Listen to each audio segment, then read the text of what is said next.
Hello. Wait, let me turn my fan off just in case like it's being picked up.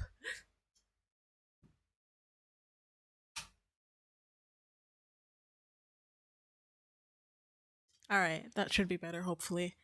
Hi. It's Friday. Yes. We love the weekend. It's so warm today. I'm so annoyed at the weather and like how warm it is. Like, let me quickly check how warm it is right now.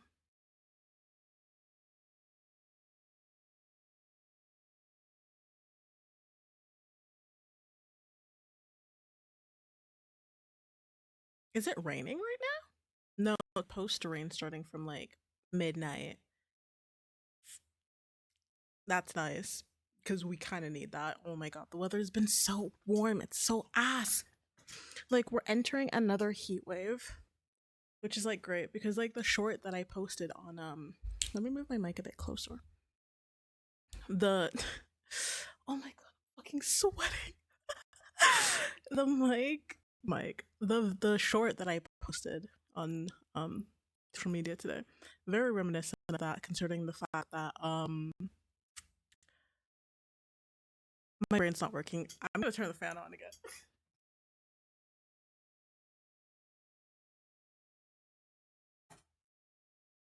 Like blowing, even if it's like blowing at my legs, I kind of need that right now.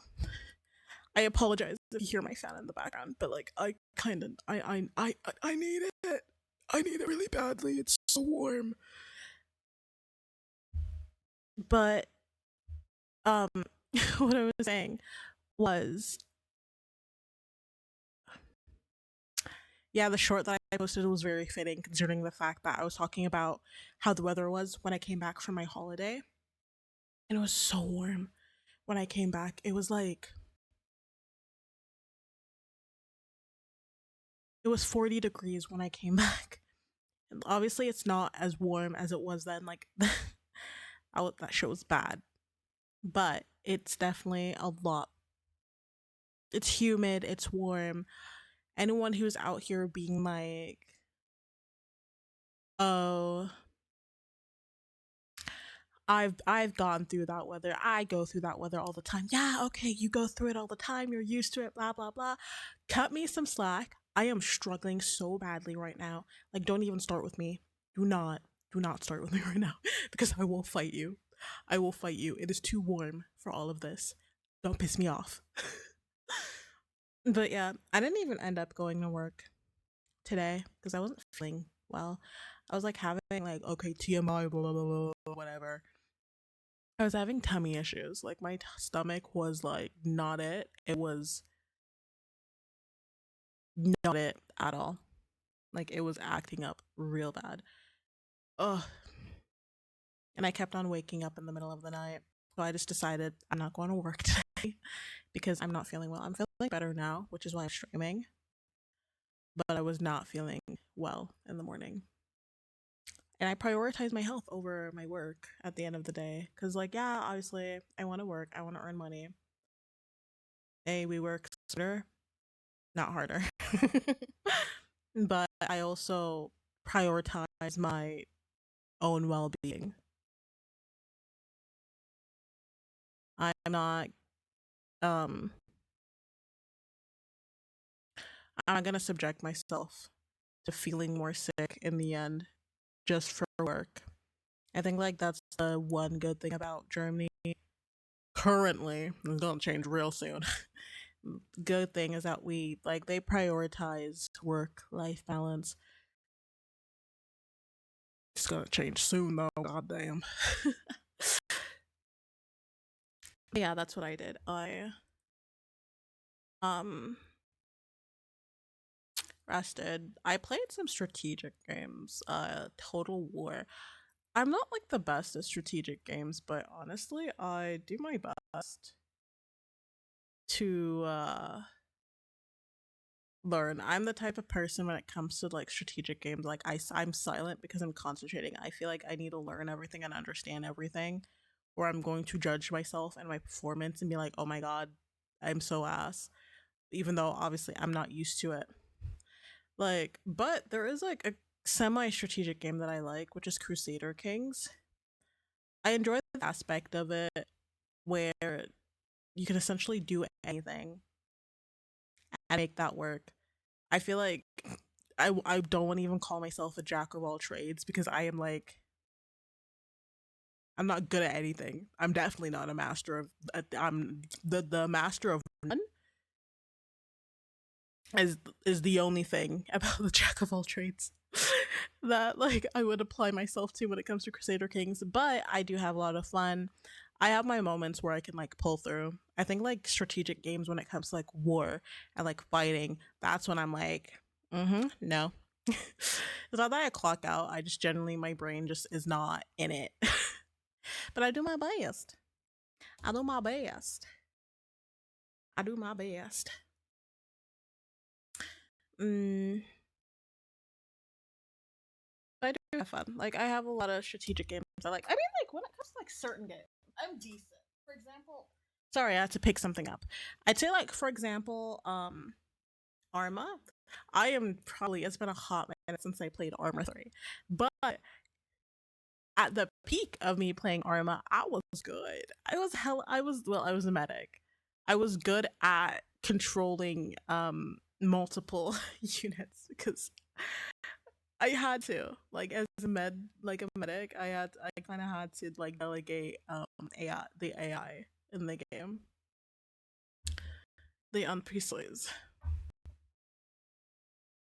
Yeah, or like I like Barotrauma, but that's not really a strategic game. Uh, yeah, no.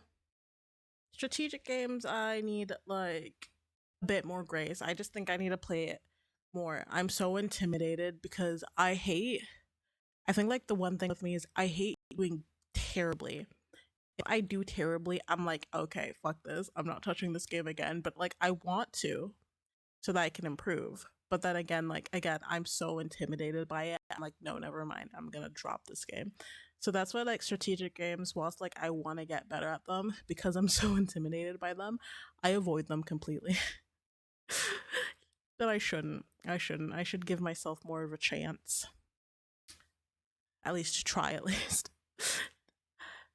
But yeah, like I want to say there's particularly a genre that like I don't like. I obviously have like genres of games where I'm like, yeah, that's my shit. That's kind of like not really my niche, but like those are the games I probably reach to because I enjoy them so much. Like y'all know I love mystery games. That's not like that's not even like that is known fact. I love my mystery games, so like Ace Attorney and all that. I love those because I like using my brain. I like using my little smooth brain, my little smooth, slightly wrinkly brain. um, I also like visual novel games. I enjoy them too. Mm, also quickly making sure that like the sound is okay. I just realized I've been yapping, but I need to also ensure that the sound's okay as well. Other games that I enjoy. I like visual novels. Oh my god, I do love some visual novels because they're fun. I've been like they're super entertaining. You can make it super entertaining with that. Um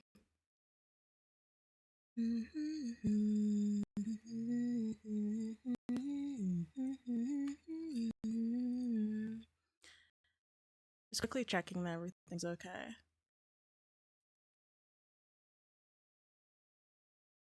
I am stuttering a bit, so I do apologize about that. I don't know what's going on today.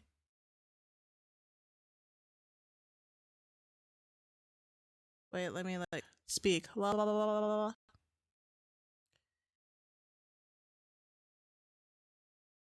Yeah, I am stuttering a bit. Apologies for that.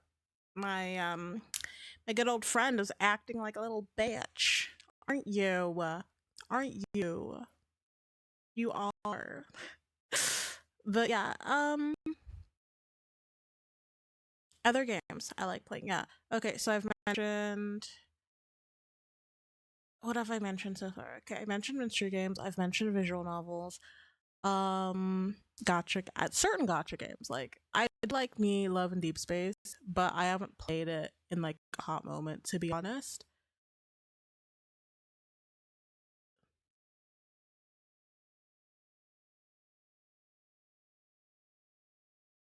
I feel like the stuttering is like really like it's really bad. today.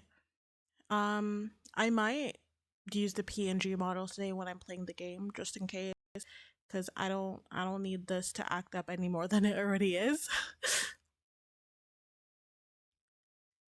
Yeah, no, as I was saying, I like Love and Deep Space, but I haven't touched the game in a while. I don't know. I don't know. I just haven't been reaching for it. Like I enjoy the lore, I enjoy the characters. Bring Velko back. I um it's been known. Like it's been known like the characters I like is very obvious. Love and Deep Space. I love Savior. Visual novels. Don't get me started on Casper from A Date with Death. Don't get me started. He's probably my favorite visual novel character. Down like I it's bad. um yeah, those are probably like my top games, like um my top genres of games. So I'd say like that is like my quote unquote niche when it comes to games. Like, but then like what if I dive into horror? Like maybe I'm not the best at horror games, but like what if I dive into that? What if I make that my niche too? Like okay, I'd say like I am a variety streamer, but like I guess like those three that I mentioned are kind of the niche that I go to when it comes to games. Yeah. Yeah, those are what I like to play. Trying to think like what else happened today. Well, before showering, I had uh my everything shower. Minus washing my hair because washing my hair, I have days where I wash my hair. Like I have set days for that. I don't know. I'm a routine person. I need to like stick with the routine for it to like really stick with me. I need a routine. I don't know what that is. I don't know what it could be. I don't know what I have. If I have anything. I'm just a routine girly. I need like a bit of order. But yeah, my everything shower for Fridays include okay, let me run down my everything shower routine. So initially okay. So like before showering and all that, to be fair, I do my dental care. Dental care being I brush my teeth and floss. I have days where I use a water pick as well because I have a water pick, water floss, either or. I have that. I use that like twice a week because just don't use it too much. It's not good. It's not good. But yeah, okay. I have my dental care stuff. Then I step into the shower. That's where the everything shower begins. I first wash myself with a bar of soap. A bar of soap. Yeah, that's my like first stage of cleaning, and then I go in with a second wash. This may seem like really excessive to some people. If it's excessive to you, shut your mouth. Okay, okay, okay. I I go in with a salicylic acid body wash that kind of helps like clearing any like anything that you have, like any bumps, like really helps smoothen your skin and helps with like skin renewal, I believe. I know like colic acid does that as well, but like that colic acid is for another day. I'm kind of scared of I might like I shouldn't be scared of mixing like HAs and VHAs because like they do that in, like some products. I'm scared. Like I don't want to mix them. But maybe we'll see. We'll see. If I find like a good AHA body wash, I will like test it out and see how that works. But yeah, after that, I go in with a scrub. I go in with a scrub, and then I shave. And after that, I go in with a nice smelling body wash just for the scent. And then I top it off with a shower oil. Mm-hmm. That's my everything shower. And then outside, I take a cotton pad and some salicylic acid and go it over my body. Do it whilst your body's still kind of damp. Then I go in with a normal body cream. Like, no, not really an unscented body cream. I have one that I use. It has like panthenol and like ceramides and all that. And then I go in with a nice smelling body cream. Mind you, these are only for my everyday shower days, and like I only have like an every shower on Friday, and then I think on Tuesday I have like a semi everyday shower. Like not fully an everyday shower because I have like some steps that I don't do. Like on Tuesdays, I don't do like a body scrub. I don't have the body scrub. I don't do salicylic acid. I try to do glycolic acid instead. But yeah, then after the like the normal body cream, and I add a nice smelling body cream. I I then top it off with a body oil. As long as you want, of course I do. What the fuck? If I go all that and I don't wash my ass, like no, that's the bare minimum. That is the bare minimum. Don't even start with me on that. I am like when it comes to my hygiene, I am very particular because I need to smell nice. But also, hello, I don't play about my hygiene. I smell nice. I love perfume. I am so like I need to be good. I need to smell good. I need to be glowing. Yes, yes.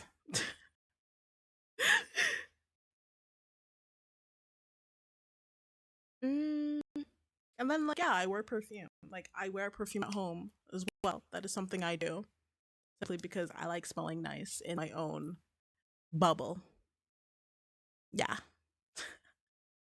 that's kind of what I did. That's my everything. Like that's what I do Fridays. It's my everything. Like everything shower routine, like after shower routine. Yeah. Yes. Yes. Also, in general, I've just been trying to focus on like first of all drinking more water because I know that I have an issue with that, and second of all eating better, which I am. I think I'm doing. So I'm just generally trying to take care of myself more. That is my goal. But yeah, also I've been seeing on Twitter a lot of people doing like face reveals, which I think is like a lot of VTubers are doing face reveals. I'm like, oh my god, y'all are such beautiful people. It's kind of insane. It's insane. I don't think I'll ever do like a full face reveal. Like, yeah, if I go to conventions and stuff like that where VTubers are gonna be around, I'm not gonna like mask up or anything. I will be walking around, but just like personally on the internet, I'm just I don't think I'll ever show my face. Just out of personal reasons. Um I prefer that privacy. Like for example, if I ever take a picture with someone, I would want my face covered. A cute sticker on top. Mm.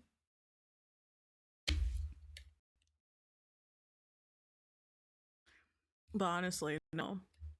VTube, like a lot of people being like, oh my god, VTubers, everyone like uses a VTube model because they're ugly. And I'm like, so many people have proven them wrong because everyone that I've seen so far who's like, shown their face, they're honestly just very good looking individuals. And I'm like, wow, y'all are just, y'all are just it.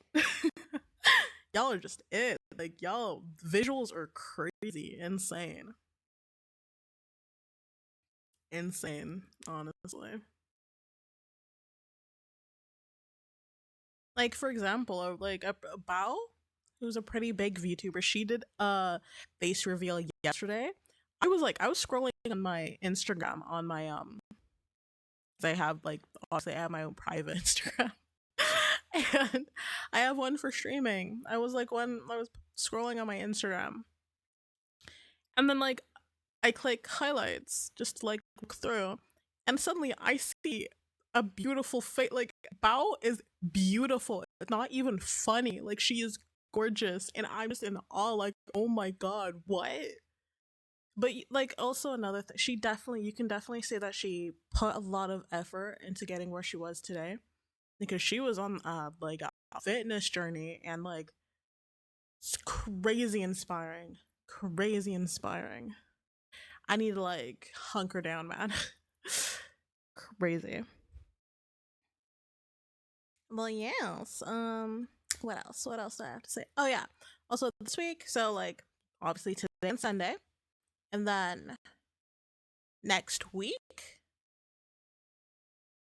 will be the last week of streaming for like a week and a half because I'm traveling again. I know I just traveled in June and I was gone for pretty much almost all of June. I was gone for half of June, to be honest, not all of June. I was gone for like half of June. Well, like 3/4 of June. I'll be gone for 1.5 weeks. So there won't be any streams from the 10th to the 16th. There won't be any streams. And from the I won't be streaming on the 19th, but I will be streaming on the 21st. So I'll be back. So next Sunday, the 9th, will be my last stream for a bit, and then I'll be back on the 24th, 21st for streaming again. So I won't be gone for a long time. It'll be a short time. Plus, there will be content. I'm still posting shorts. I did that whilst I was gone on holiday as well. I posted shorts in my absence. So all is okay. Y'all won't be without any. I'll still be there. I'll still be around. I'll be around in spirit with my content. But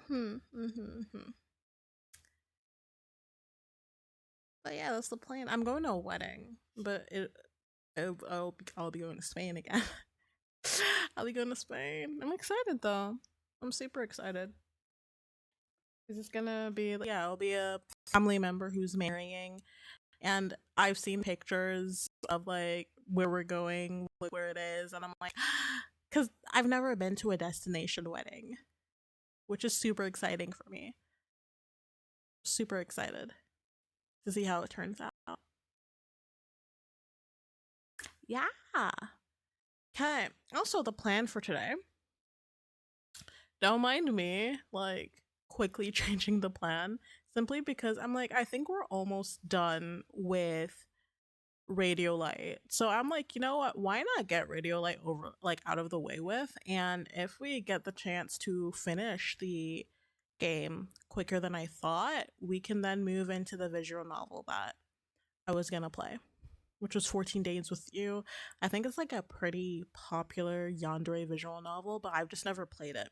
And I'm kind of like really into I've been into visual novels. I want to continue playing visual novels, so we'll see how that goes.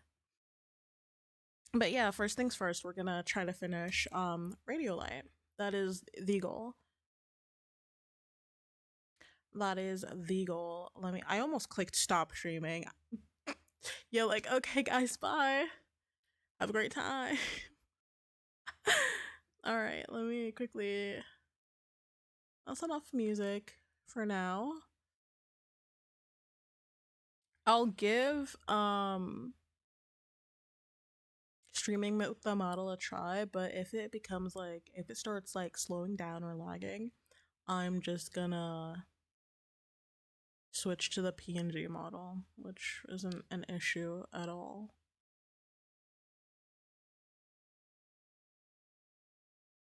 Just gonna quickly change the category on Twitch.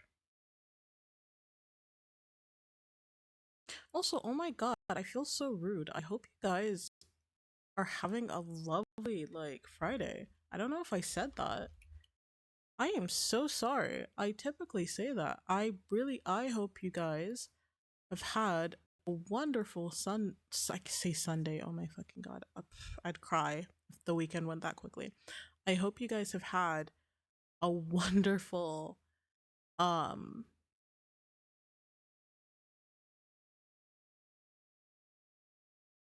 Friday. My brain was not working for a second. As I said, I wasn't feeling too well, so I didn't go to work, but I am feeling well enough now to stream. Thankfully. I don't know. I never liked missing stream. I think that's like one of the things where I'm kind of like, oh my god, I would hate to miss stream. I don't want to. Like, I love you guys too much, you know? Appreciate you guys way too much.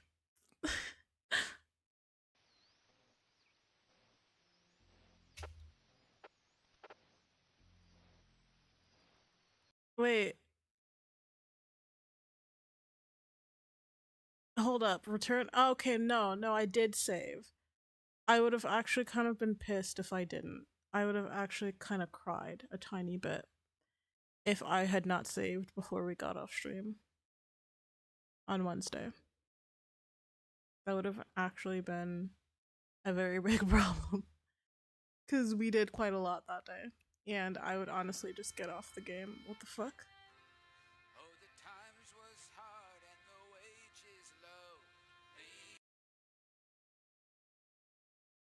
That scared the crap out of me. Wait, let me.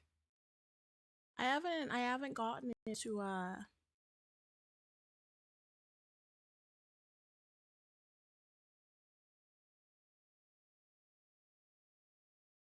much better. Yes.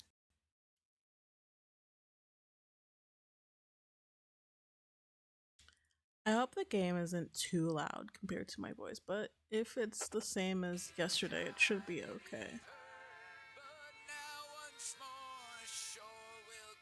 Alright.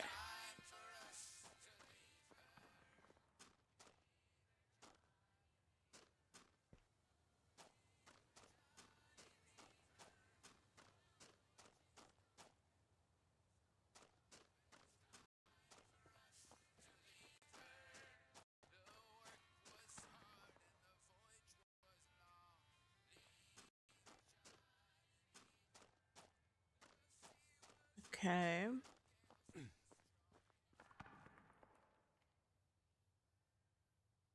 That's cool. We love random sounds.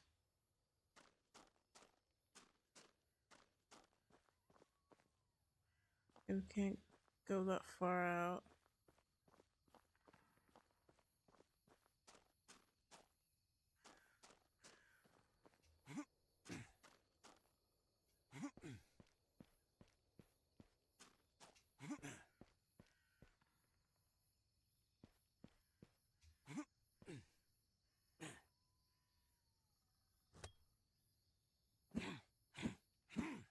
Okay, we can't.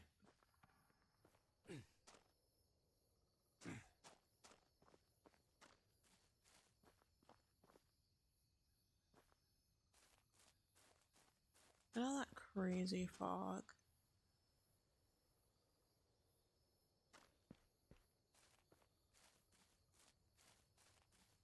The game, like, it's all, like, I think as I said this, oh, it's kind of stuttering a bit. As I said it before, the game's, like, pretty alright. Honestly, it's not as bad. No, it's not bad at all. I think there's some parts where I'm like,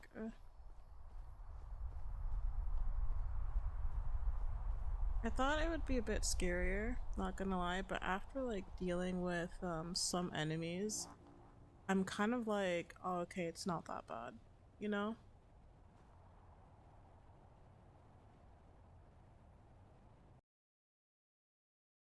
Mm,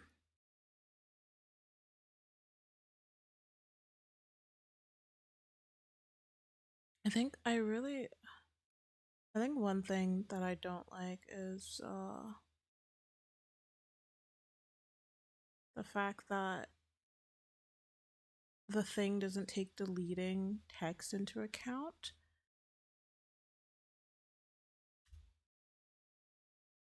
So like it shows up and like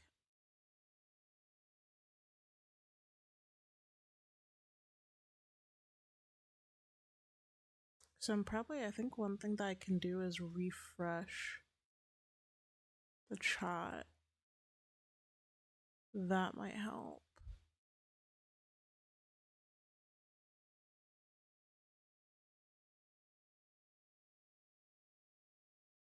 Does it? No.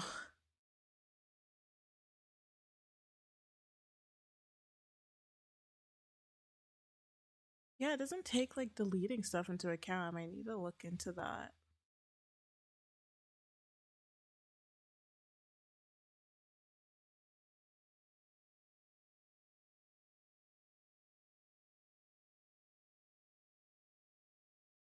That's a shame. That's kind of annoying.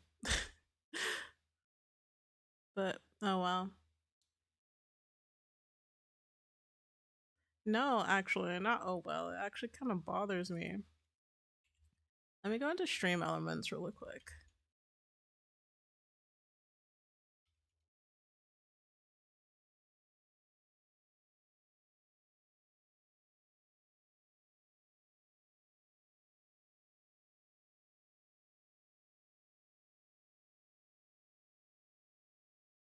Let me just quickly go into stream elements.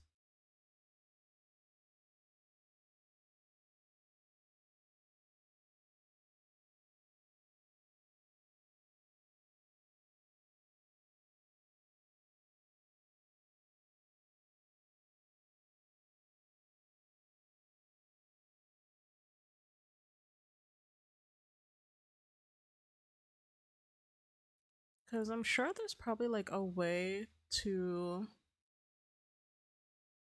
There has to be a way to delete stuff.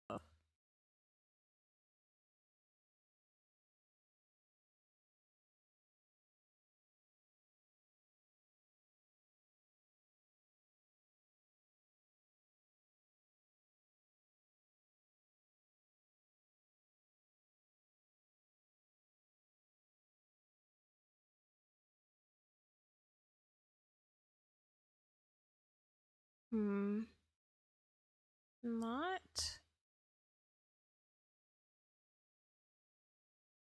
seeing.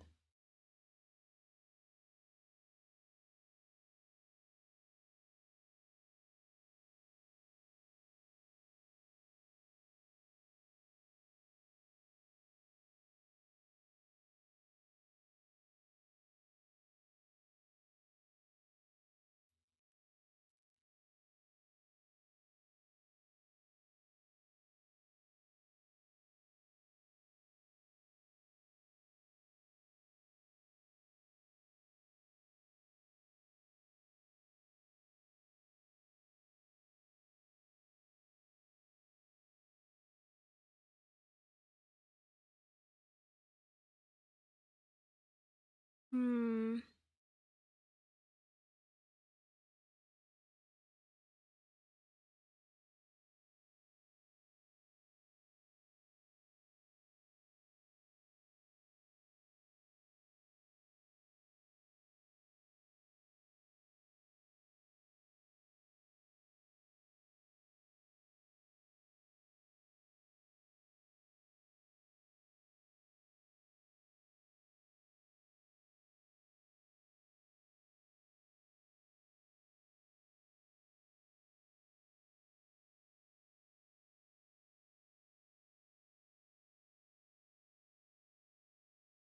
Trying to see if there's like a way to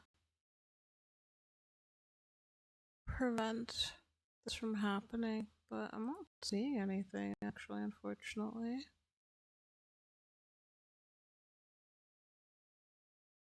Unless I'm missing something.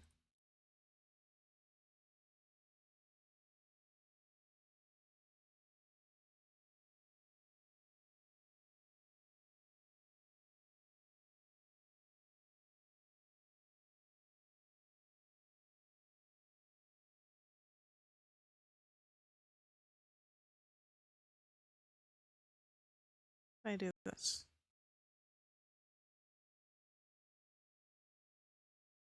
It did in fact clear chat. That's a good way. Alright. I may have to like keep stream elements open for stuff like that.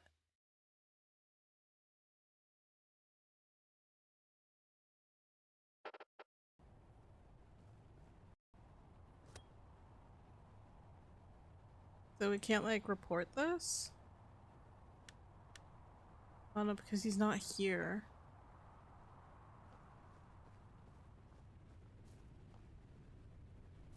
Like someone recently hurt themselves.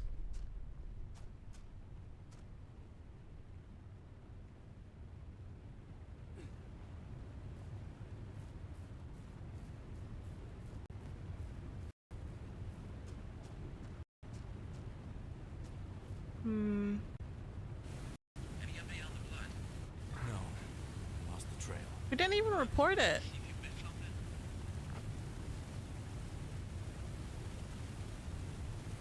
That tree scared me.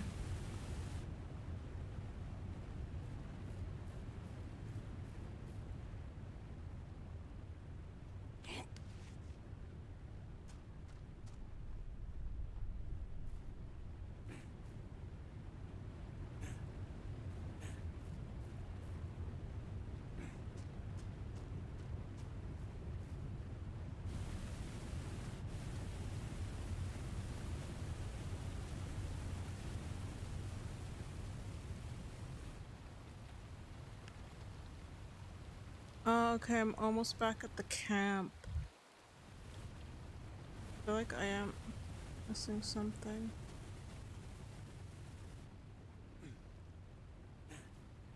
Okay, I don't want to head across just yet, just in case I did miss something.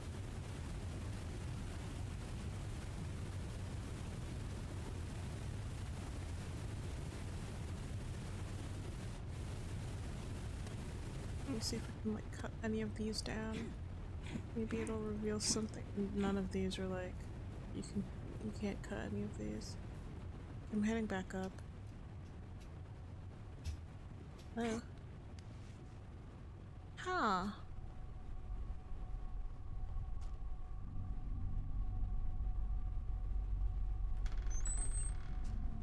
Oh, shit.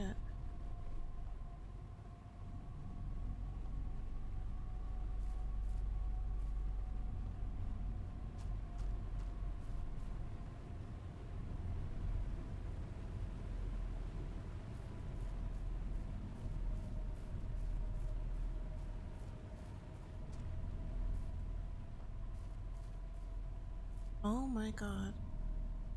Oh my god.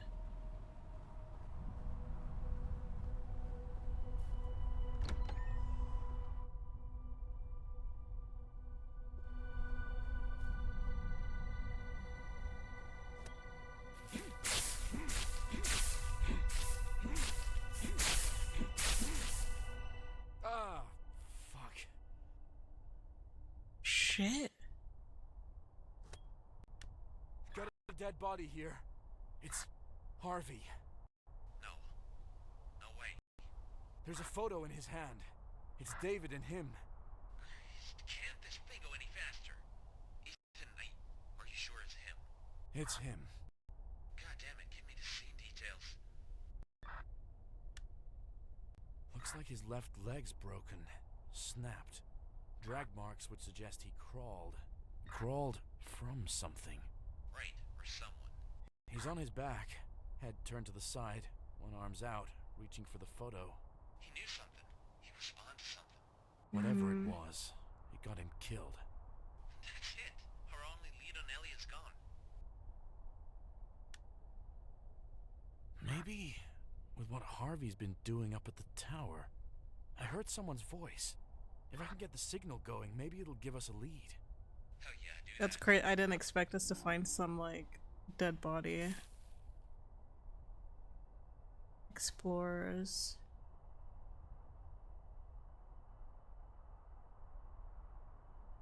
I know you're out there.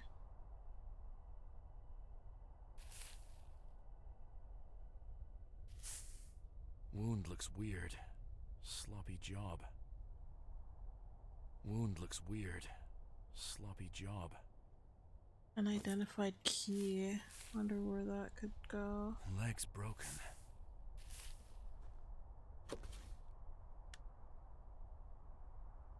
Found a delivery box next to the body. There's a thing inside. A signal booster.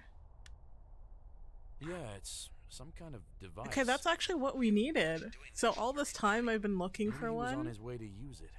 Well, see if you can figure out what it's for. For fuck's sakes. What does it say? Delivery slip. Signal booster, mounting fastener, kit, quick start leaflet, warranty card.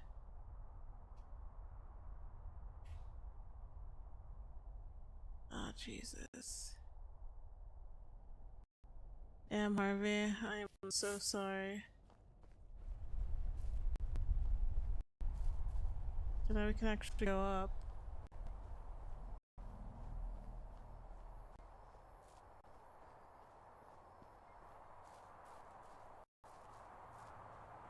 Jesus Christ.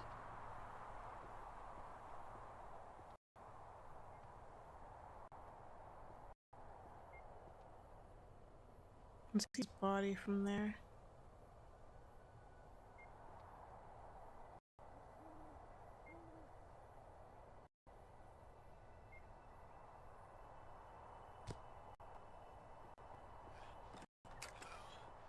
Hello?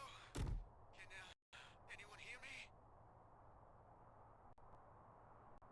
Hey, do you copy? Okay. This is Officer Collins, Ashwood Creek PD. Oh, thank God. I didn't think anyone would answer. What's your location? I don't know. I'm by these trees that look wrong. This is so fucked, man. Listen, everything's going to be okay. There's more officers on the way. Are you here alone? I was out here with some friends. How'd that go for you? Camping at the picnic Oh, table. that was you. Then Lisa and Tyler ran off towards the boathouse. I went after them, but I got turned around. I remember water. A lot of it. And Okay. a light. Can you tell me your name? David. David. Have you been injured? Listen, we won't do this again. I promise, mister. You won't be in trouble, don't worry. We just need to get you to safety, that's all. Listen, everything's going to be okay. Yeah, we're gonna try to There's be more nice. officers on the way. Oh, thank God. My name's, David. Yes, I know. We'll figure this out, David. What do you mean you know? Did he call the cops on us? Are you here to arrest me? I swear we just wanted to camp. Is he okay? Harv's gonna kill me. You mean Harvey? The park ranger? No, my brother Harvey. He's gonna be so pissed. What the hell? This is so fucked. Hello? Hello? Can, anyone hear me? I need help. Help, please. Help.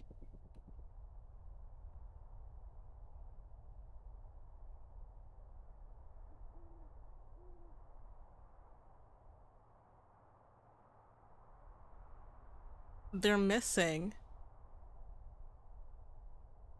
Oh my god, I can't. No, this is spooky. I said I could handle this, but like. Oh god. Oh, they're missing. 3 local teenagers are failed to return home from a weekend outing in Ashwood Creek National Park. Last known location was a picnic site near Granite Trail, believed to have been visited on the evening of July 14th. Mrs. Elaine Cowell, parents Stephen and Mary Waters, brother Harvey Waters, and parents George and Louise Wells, offer the reward for any information leading to their discovery.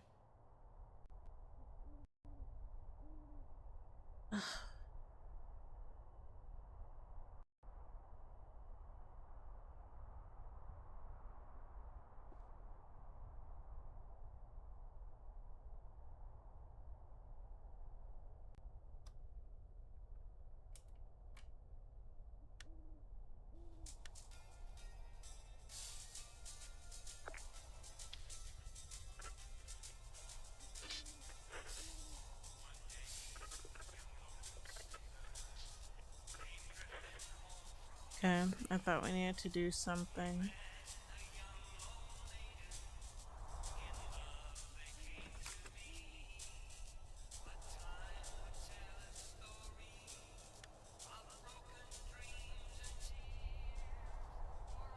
It looks like it's slowly, like, I keep thinking that it looks like it's slowly getting brighter, but...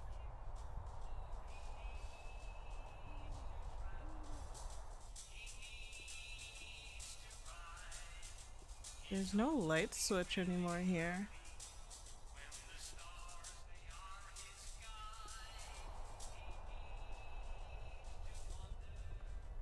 Ethan, is channel clean?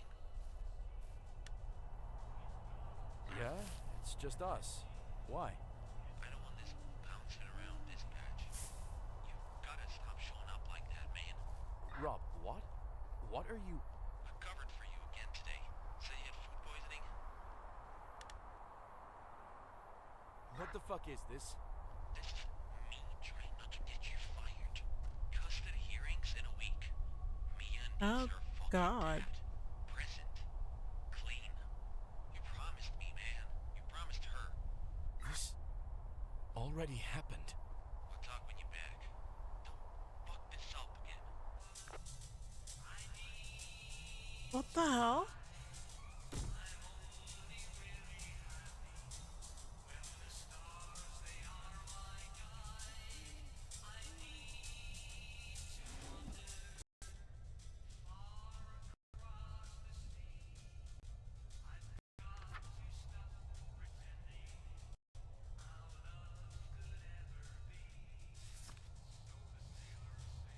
I can't read this properly.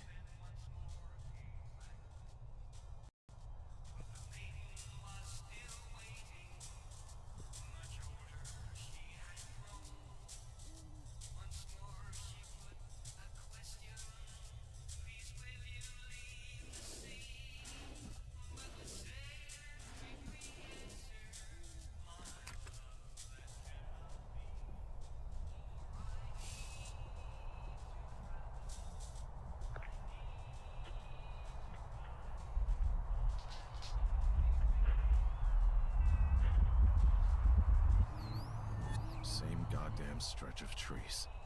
And nothing. Every night. Okay. What the hell?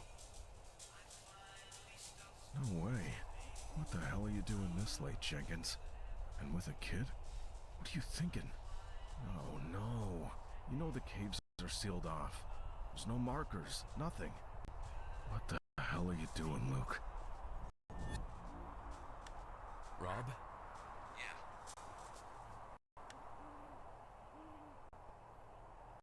Are you real, Robert? What is this? Test? Yeah, I'm fucking real. I just heard a voice. It was David. David Waters. What? He spoke to me like he was still out there. Like it was yesterday. And then I heard you. Not the you now. You from years ago.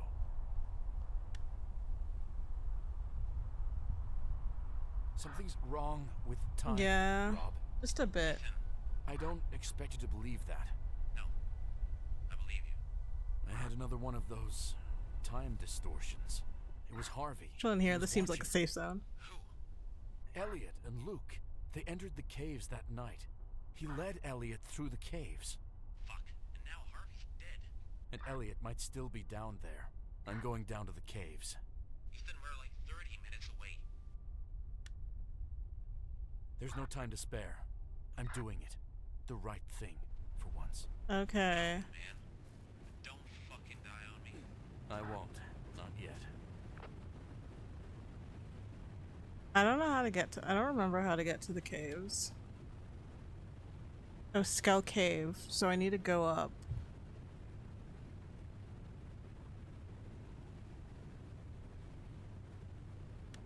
Okay.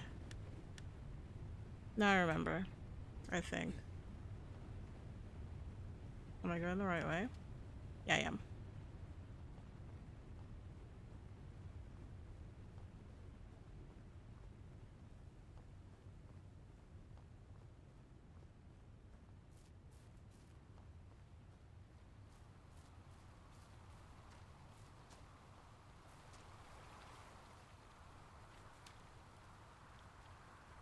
I walk past the part where I need to go.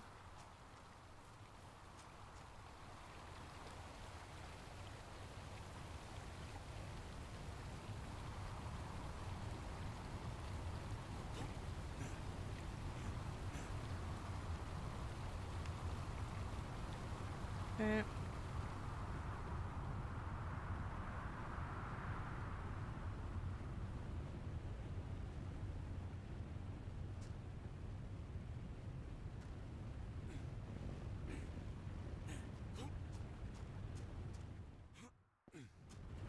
How the fuck do I get down there?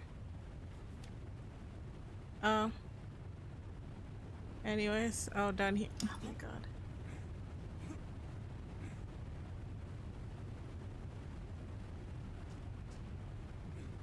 Okay. And that's the cave there.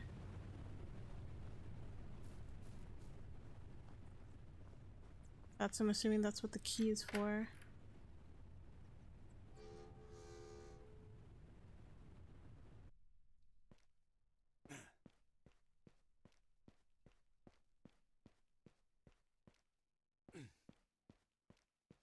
Looks like there's gonna be bad reception down here. I gotta do this on my own now. How do you know? How do you know?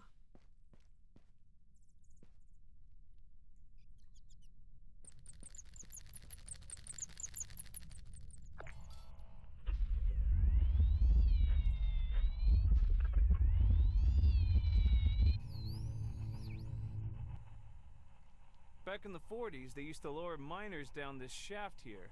See these rusted bolts? They're still wedged in the wall. That's insane. Why didn't they just build stairs?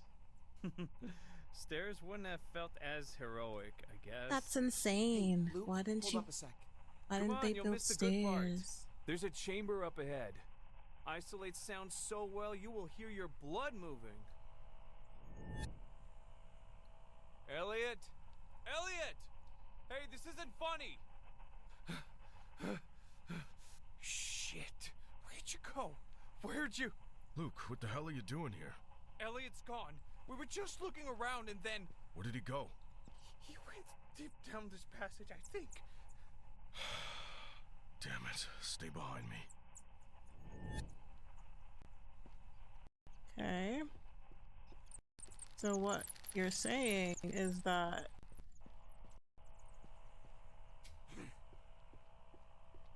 Luke fucked up big time. Skull Cave, part of the Whispering Hollow system, is known for its narrow passages, striking rock formations, and cool underground stream. Trail guidelines: stay on the designated paths. Trail is not recommended for children or individuals with limited mobility. Always carry a map, water, and a flashlight if hiking late in the day. Some visitors have reported unusual audio phenomena in the area. These occurrences are believed to be caused by the cave's unique acoustics and dense granite walls.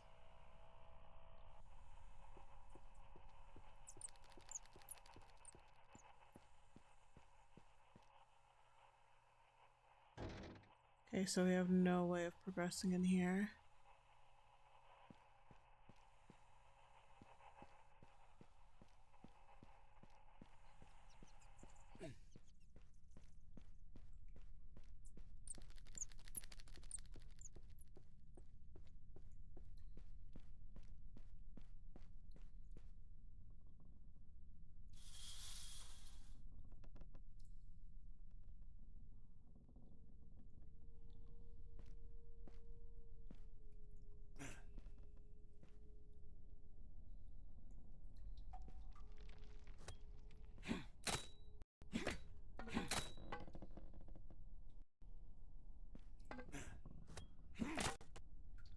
There we go. Why would he just go down here? This kid is stupid, man.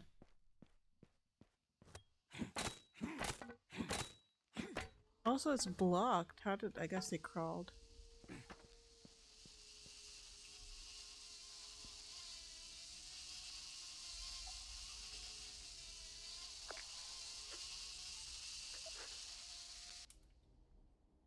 Lights are on, huh? Hmm.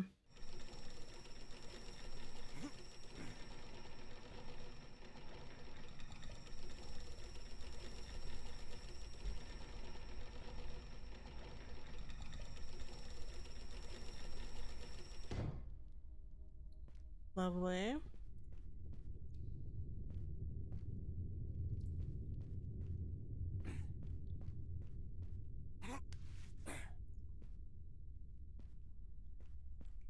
Lovely.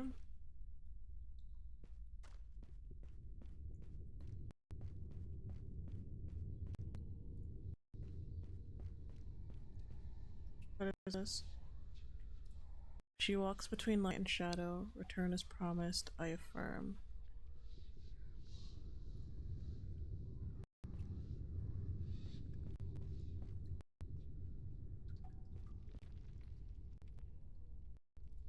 Okay, lovely.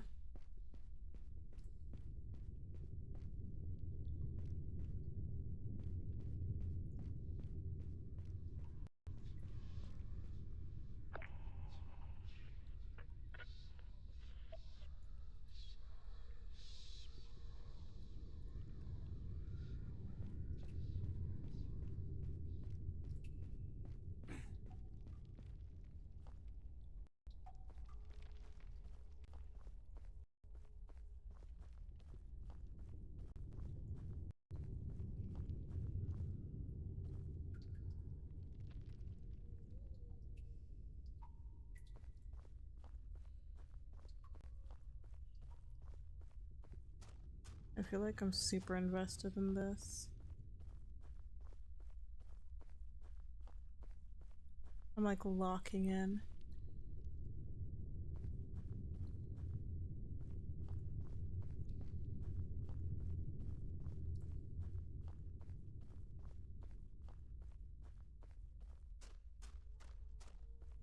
Not sure if that's where I came from.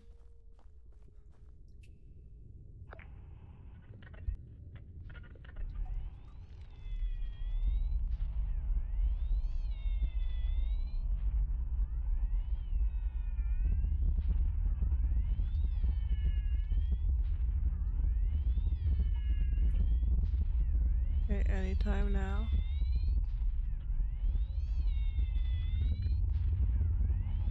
Listen closely, friends. Some of you still do not understand why we chose this place. This rock under us, solid granite, rich in quartz. And quartz amplifies energy. It's like a nature's antenna. These lakes around us, they carry vibrations, like a tuning fork. And the Earth's magnetic field, here, it's just different. It's an anomaly of sort. It makes this place unstable, yes, but powerful. And that's why we're here. Even though this cave bears the name of God's Kell, we won't be praying to gods. We're going to tune ourselves to something bigger. Wow. Time itself. Wow. The Ouroboros resonator is sorry, built I to accidentally do hit the just mic. that. Is it crude? Oh yes, friends, a little. But it works. Okay. It has worked. All we need is the right signal. But also a vessel strong enough to carry the charge when the door opens for us. The subtitles are a Time bit isn't slower than line, the friends. text. Time isn't a line, friends.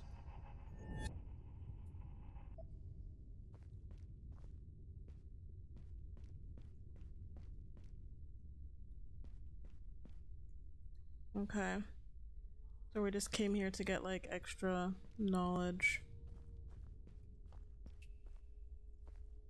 But we do have to go down here.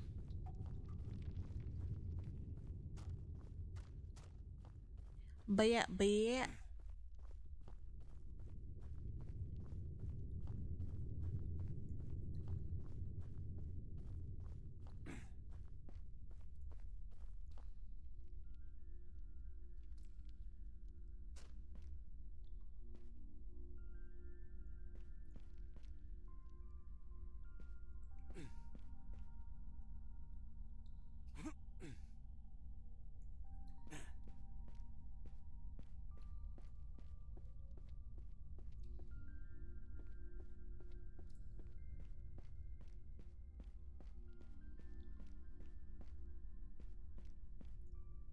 What the hell is this? Looks fucked up.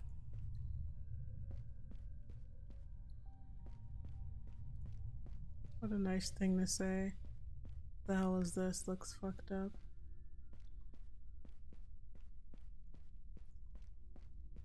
I wanna see what's up there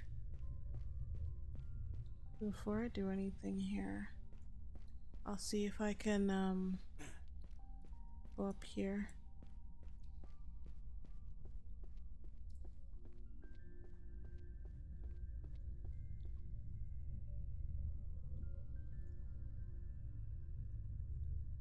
Okay, so it does kind of look like we need to go through here first then.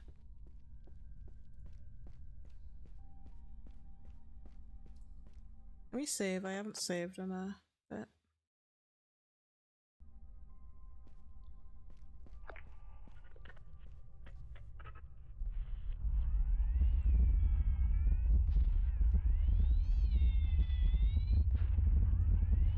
The serpent eats itself, not out of hunger, but out of knowing.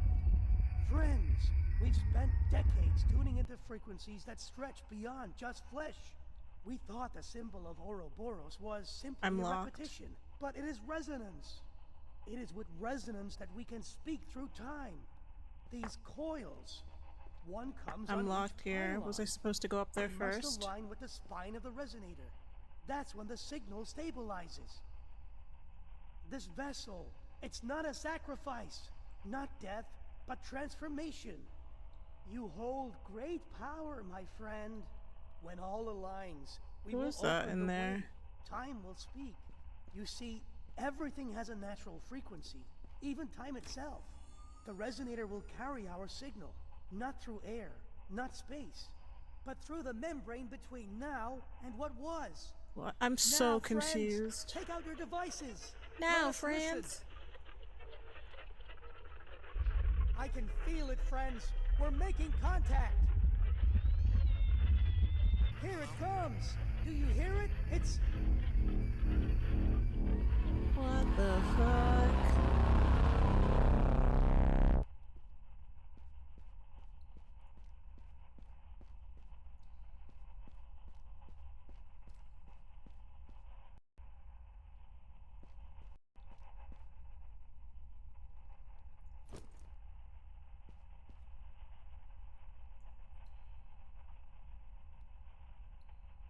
Right.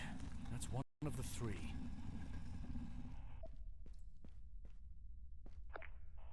Okay. So we do have to go up here. Oh, we kind of fucked up somehow.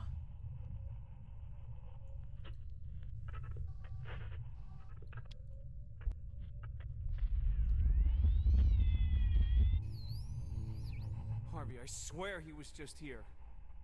Elliot! Damn it, Jenkins. Why would you bring him out here? Look, it's not a crime to want to cheer up a kid. How could I have known he would just wander off?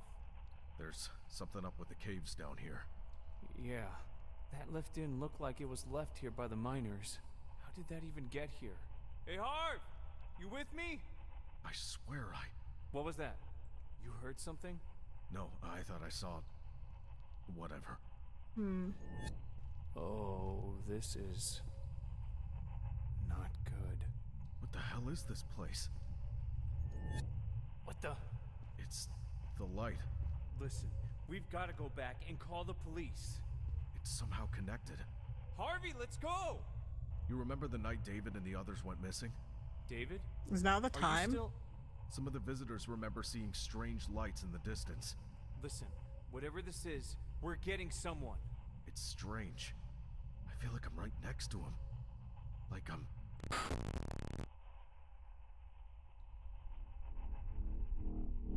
I saw him. What the fuck just happened? Luke? The light is the circle. The light is the circle. So this is what happened to Harvey. But what about Luke? Why didn't he say anything?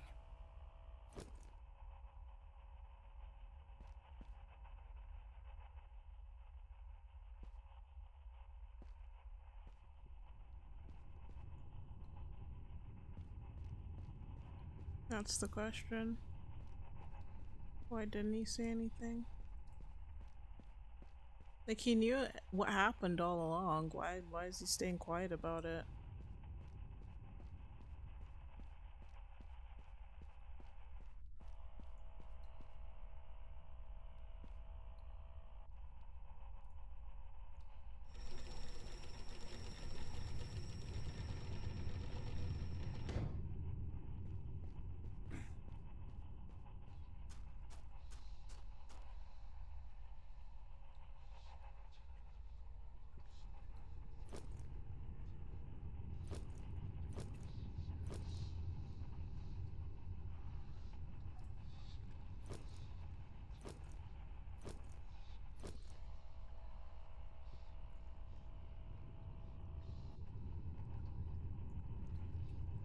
Did not pick up the other two?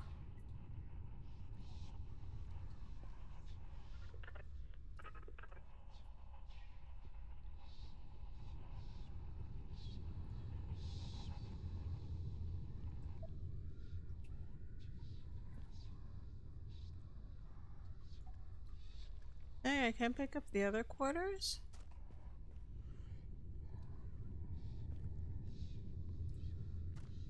Crazy.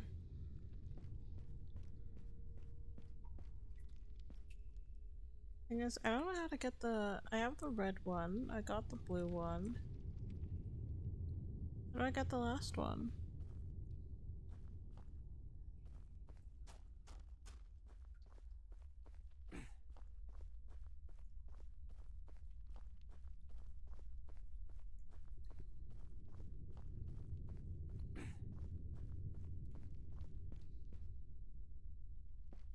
Not sure how to get that last one.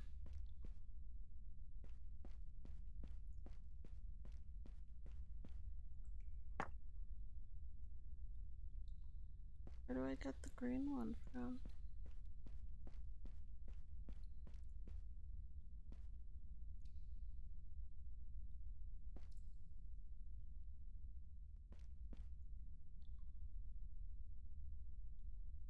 Hmm.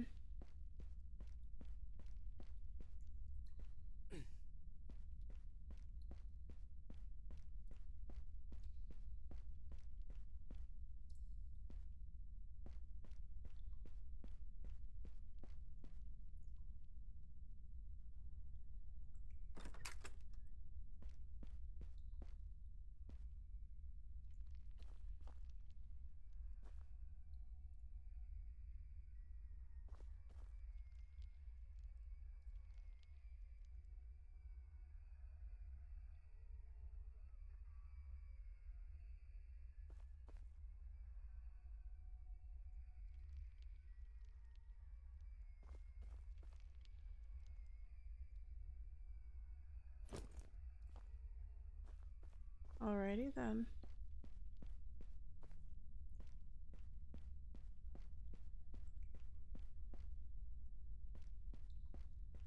Found all three. I feel like this is gonna be like the last area.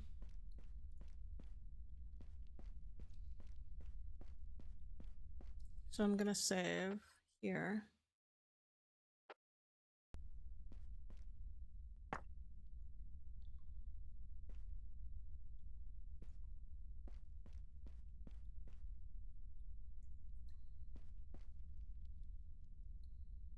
So what do we do now?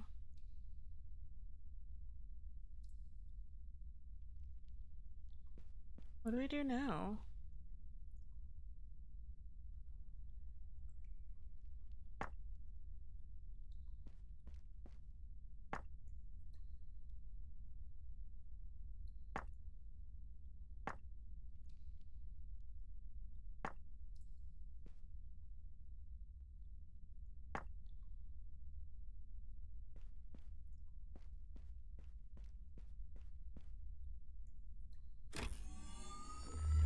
I get it down.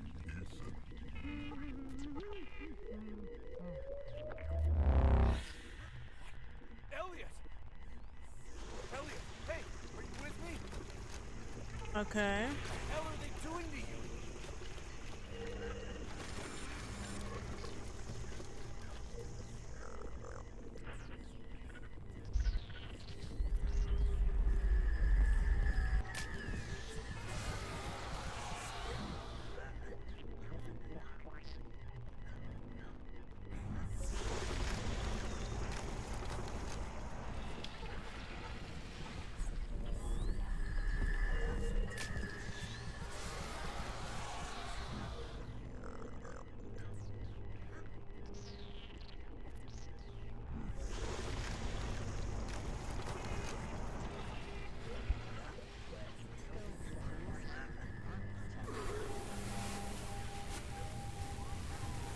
Tell me what's going on. Cindy, copy. That's it. One pylon's down.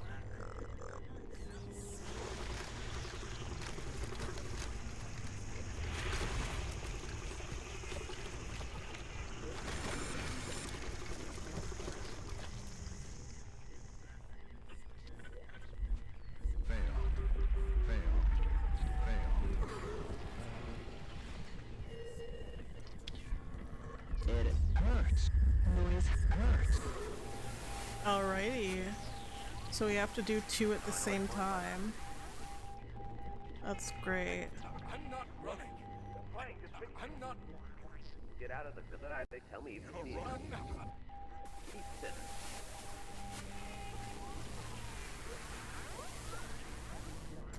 What the hell was that? Was that me? I was.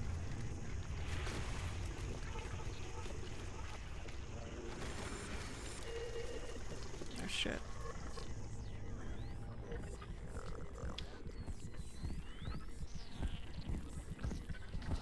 Oh shit. Oh my god. I fucked it. Need to quickly see something.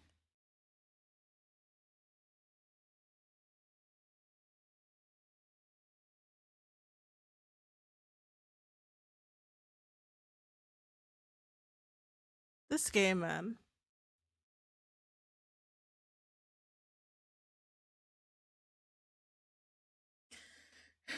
I need to do all that again? I sure hope not. It's not like a scary game per se, it's just a lot. You know? I really hope I don't need to do it from the very beginning. It's taking too long to load, so I might need to go into Steam and restart it.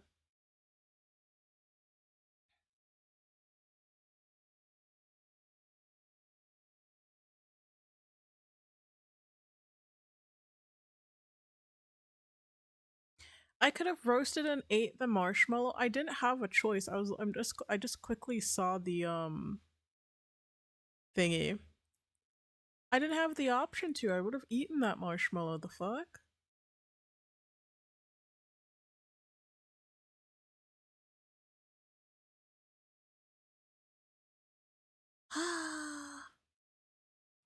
This game.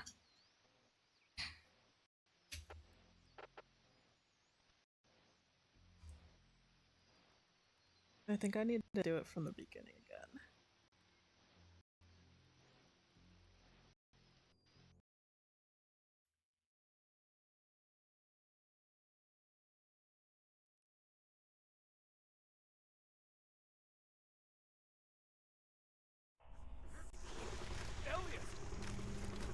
Elliot, hey, are you with me? Yeah, I need to do this from the very beginning. From the looks of this.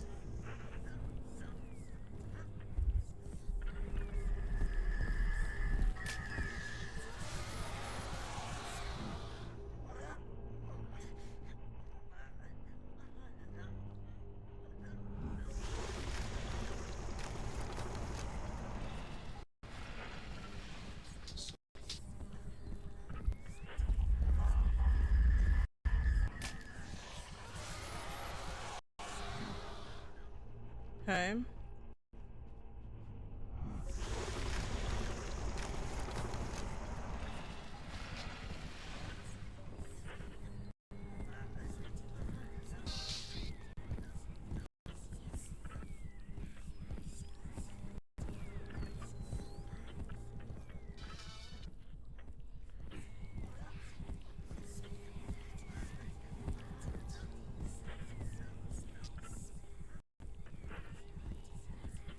I'm really confused.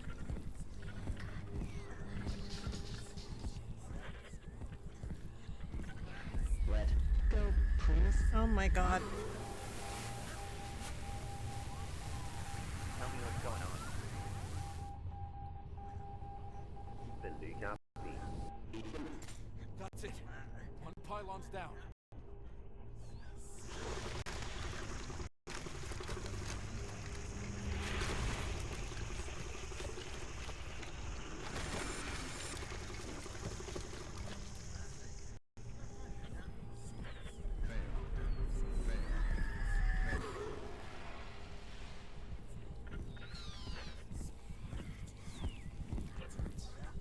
It hurts.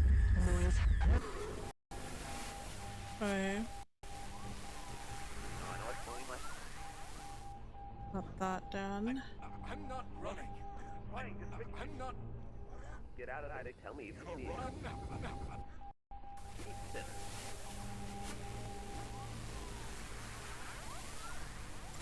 What the hell was that? Was that me? I was.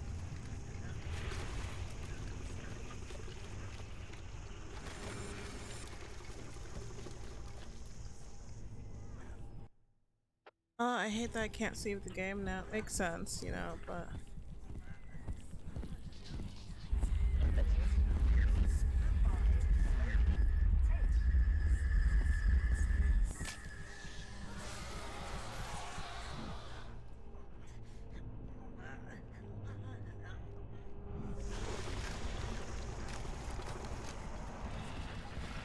Damn, you quick with it.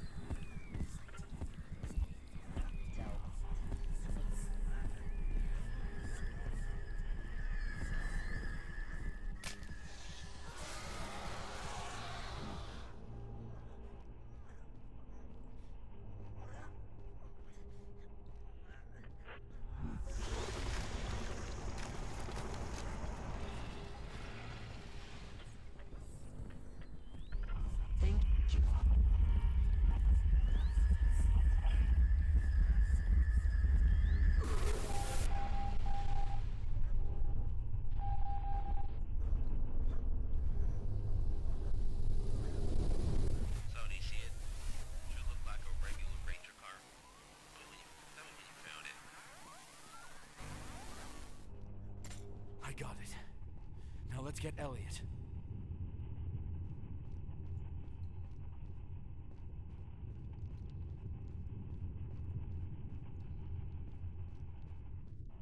Go over there.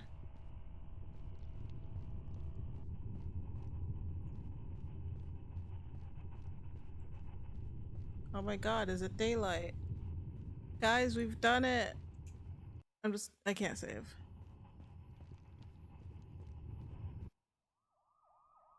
Rob, you here? I've got Elliot. He's alive. Just passed out. I'm out of the caves.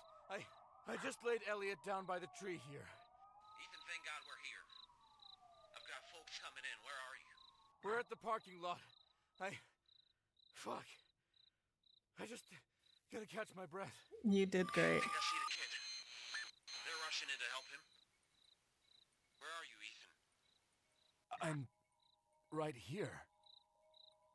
What do you mean here? Elliot's here and you're where? Wait, what do you mean? We're standing at the parking lot right now. Oh god. Is that how the game ends? Hold up. Wait, what thingy have I missed now? Return Elias's compass. Oh, no.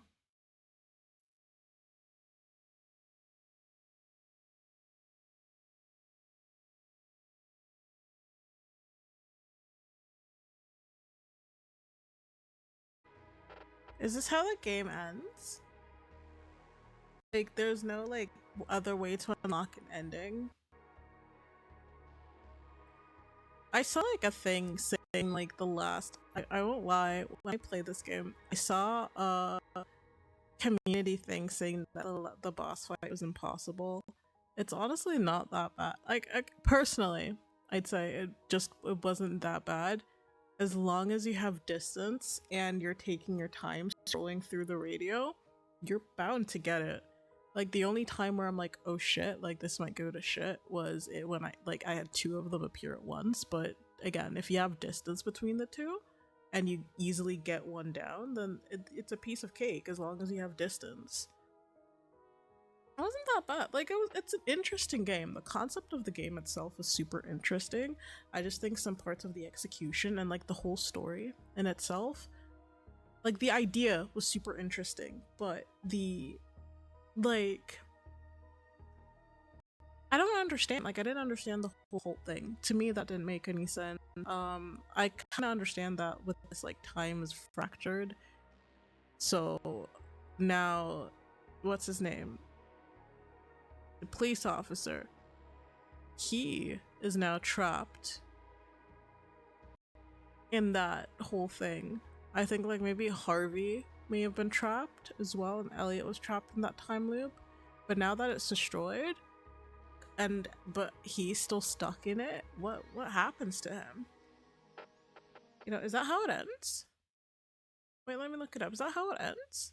I knew it wasn't gonna take us long to finish it. I think it took us about an hour altogether because we started playing maybe like half past. So an hour or so. So yeah, it wasn't super long.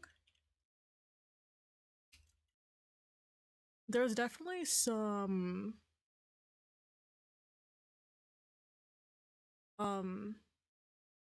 there's definitely some things that I may have missed that may have like given some more information. There's definitely a time thing. So he actually ends up being caught in the time loop, and now he's stuck there. So Elliot's rescued.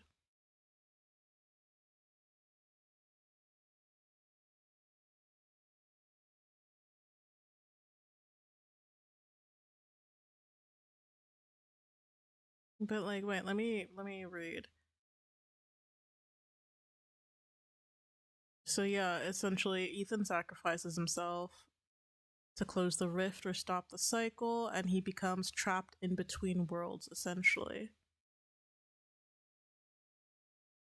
Oh, Echo Beach was a song. That definitely didn't that definitely didn't that went over my head.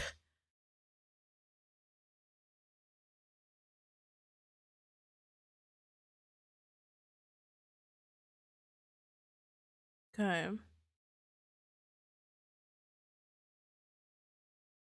Yeah, like okay, this Reddit post actually explains like a lot of things that I had in mind. There are a lot of, as I said, the premise of the game is super interesting. The idea of, you know, like time dilation, time loops. I don't understand the whole there's just some parts where it felt like it kind of rushed into the idea of it. But again, I found it like it was fun to play in itself. Like I did have its fair like spooky factors in it, but that kind of subsided because it's more suspenseful than anything, I guess. But yeah, there's some time loops, like some time loops, some loose ends that kind of was confusing, and this Reddit did explain, like put it quite well.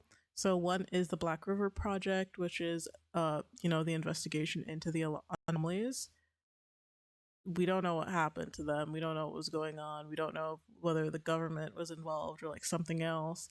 The cycle, it said that, so this Redditor said, the character Fred has been repeating these rituals for a long time. While Ethan may have stopped the specific instant, the game suggests that the anomaly in Ashwood Creek National Park is a permanent fixture.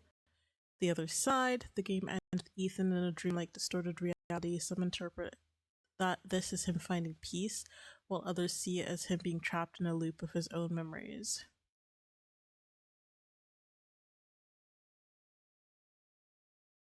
So yeah, no, it's it's interesting.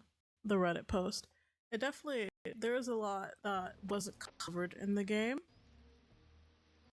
and it, I guess like that's kind of the thing. I feel like a lot of this game probably leaves stuff up to interpretation for you. So that was Radiolite. Interesting. It is like it's like a walking simulator essentially, with like bits and bobbles and like little puzzles and like things to think about. But I'd honestly, solid 7 out of 10 for me. It wasn't. I enjoyed it, and yeah, considering the fact that we did get through Radiolite quite quickly, I now want to play 14 Days with You. which is a yandere um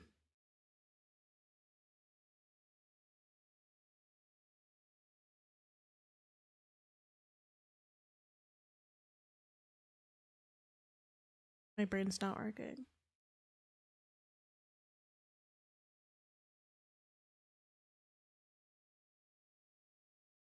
It's a yandere visual novel. There I go. That took me way too long to process. I apologize. Oh.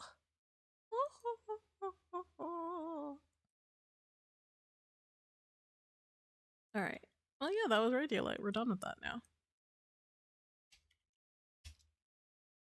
So yeah, now we're gonna try out 14 Days with You. I'm super excited. Let's go.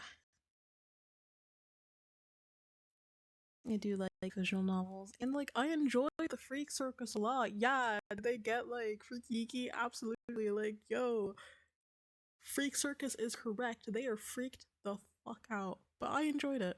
I enjoyed it a lot. I enjoyed it. The Ticket Keeper, my favorite. I think definitely up there. I do like the Doctor as well. I kind of overthought it. I thought he had like a German accent. Turns out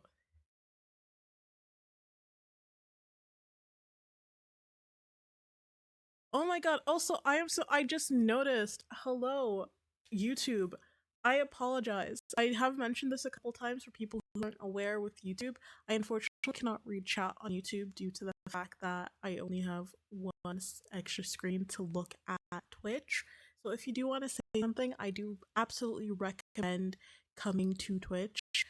I can see it now because I'm on OBS, like changing things for the visual novel. But oh my god, I am so sorry that I didn't respond. I feel terrible. I was like wondering, I'm like, oh my god, someone said something.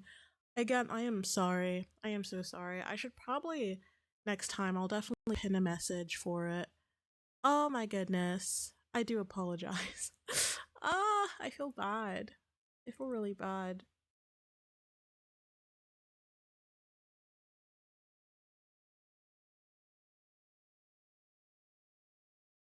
I'm actually gonna, I'm gonna go on YouTube right now to write it down. Because I'd feel bad otherwise. I'd feel really bad otherwise if like people come in expecting to like get a response and they don't. Like I'm genuinely not trying to ignore you. I'm I promise, I pinky promise I'm not trying to ignore you. I can't read. Hey, hi, hello. Apologies regarding tube. Unfortunately, am not able to read chat whilst playing games.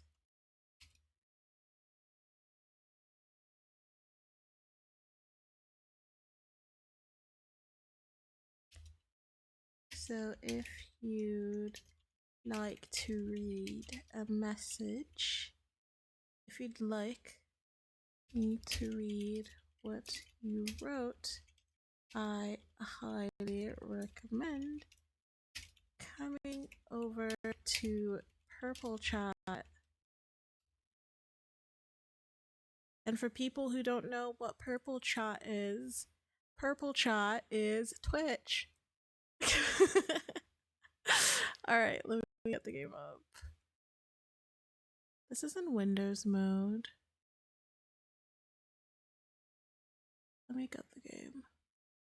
Let's get the game up and running. There we go.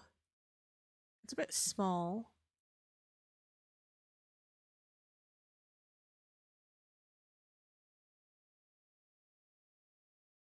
It should be okay, I hope.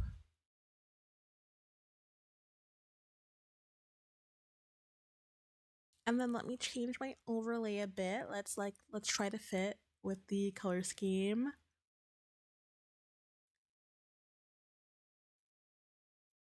I don't look that different. Anyways, fuck.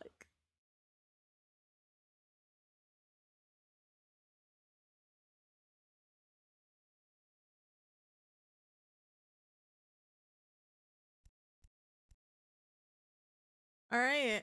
Okay. Um. Right, before we start with the game, there is a warning. 14 Days with You is a demo for an upcoming horror romance game and is intended to be played by those who are 18 and older. Good thing that both me and my community, of course, because I have said it multiple times, all of us are over 18. Themes will get darker as more days are released. Player discretion is advised. This demo involves mild coarse language, horror, gore, and unsettling themes such as being stalked, violence, death, and murder. It also involves eye-straining text, screen shakes, and the potential to cause seizures for those with photosensitive epilepsy. So please do be advised when playing because it can cause it may cause seizures. So please be careful to those who have epilepsy. All right, we are over 18, of course. I confirm. Welcome back. Your username, impish, light, because I'm delightful.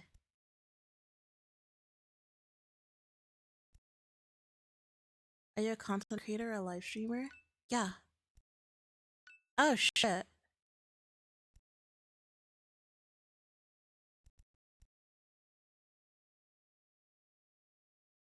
All right. Oh, this is perfect.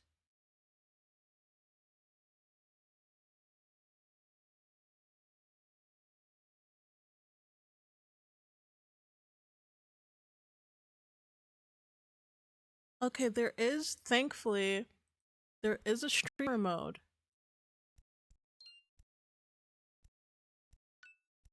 Which is amazing. Thank you so much to the creator. That's great.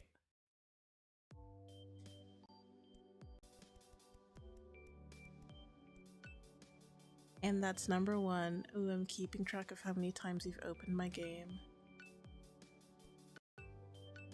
Alright.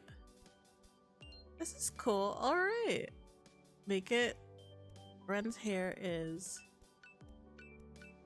Okay.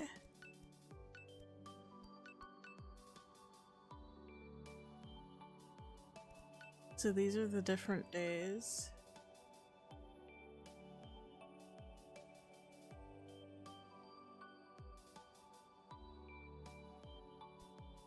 If I ever get the DLC, because that looks like it's just NSFW content, I'm not streaming it. Hello? No, I'm not trying to get demonetized. No, thank you. I'll play it on my own time. What's this? Okay, so there's a free, and then there's a... Doesn't look like there's a free version, but alright.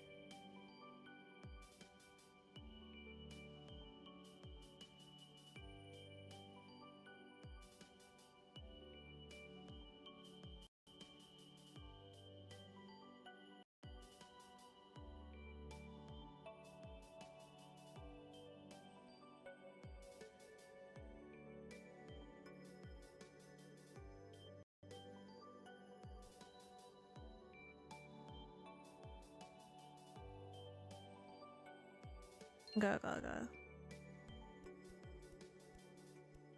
Alright, let's start. This is so cute. Okay, wait, so her name is Angel? Cutie. You're in How to Close DMs. I'm insane. We are not the same. Or is not our name not? Okay, wait. Custom. Wait, no, we can be custom. Alright, wait, no. What will I be called? Okay, alright. Hello? Okay. Imp. First name. Yuri. That's not my name. That's not my name. Alright. Okay. I kind of like the cute roundness. Eyes. I kind of do like these.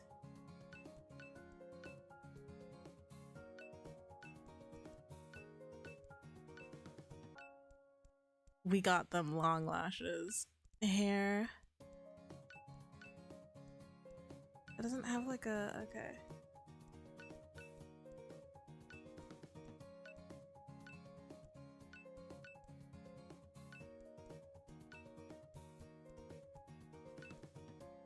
I'll go with this. Body.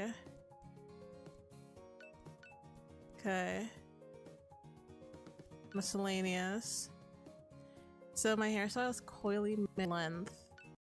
How about this? Straight, short.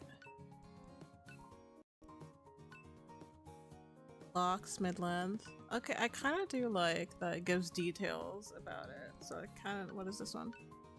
Straight hidden. Well, to be fair, my hair is kind of short. In my model, it's kind of short, so we'll go with this. I'm a librarian. All right. Okay, that's me. Okay, so we can't. All right. I'm really curious what that is.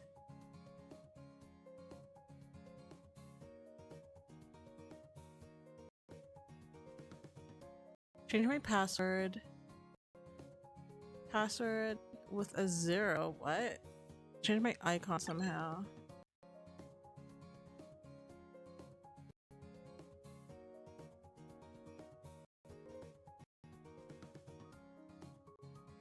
Like, I'm kind of digging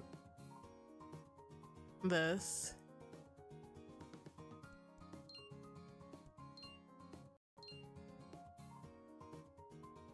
Password 0. What the hell is this? What? I'm so confused. I'm not gonna remember this. I'm not gonna remember this. Yuri, huh? I see. Wait, let me make sure that like the sound isn't like, I just realized. Okay, wait, I don't think it's as loud. I think this is fine if I do it like this. Right? I think it's okay like this. I hope. I see. I can't wait to officially meet you.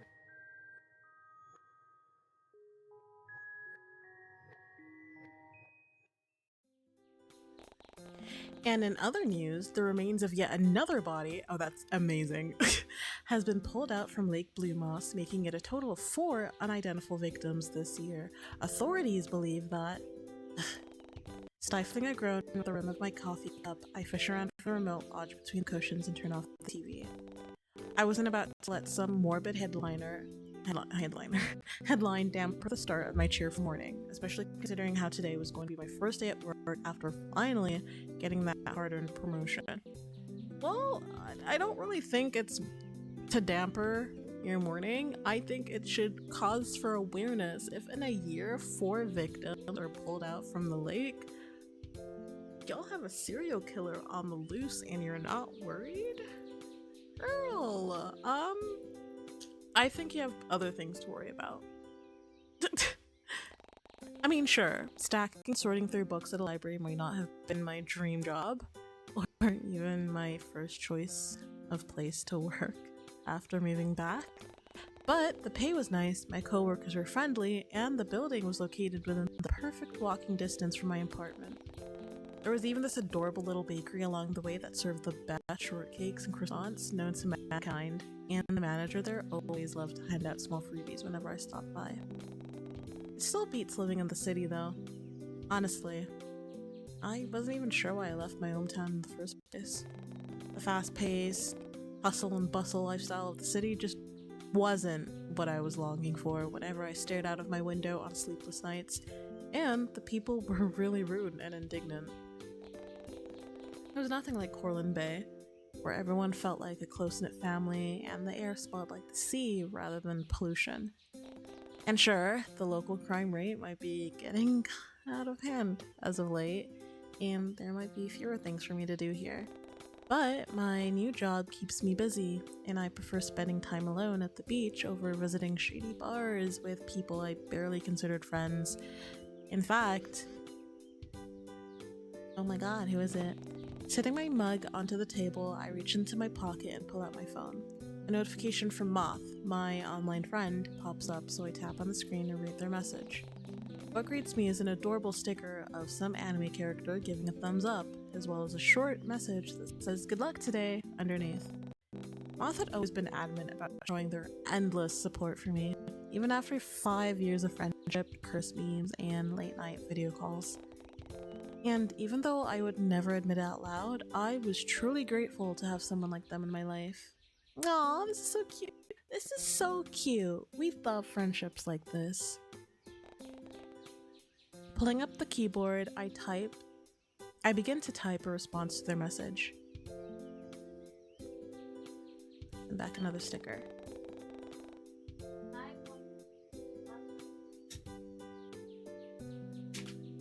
What that? Going to the ring some what that?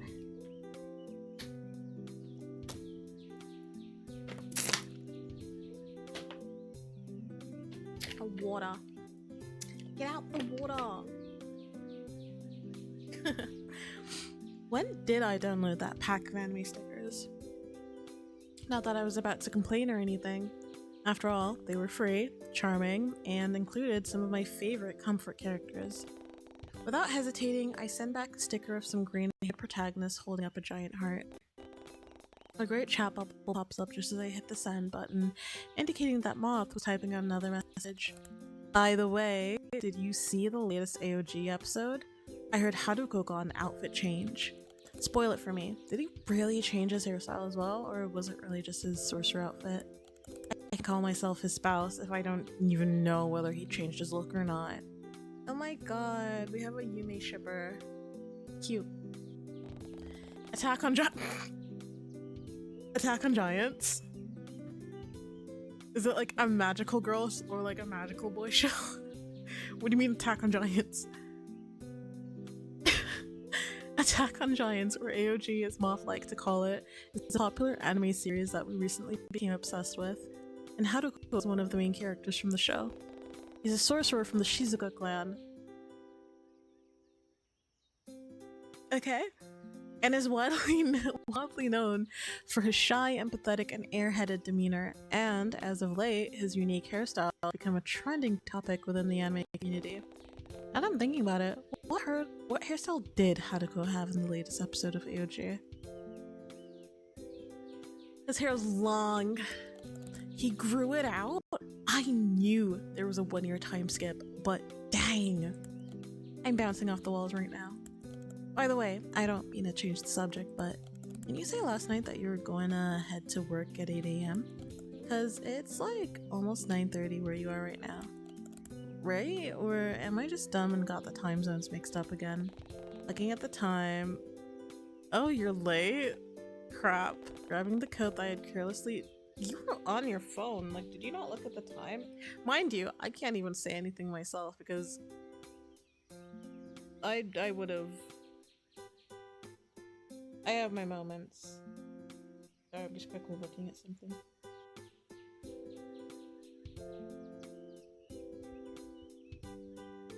I have my moments, so I completely get it.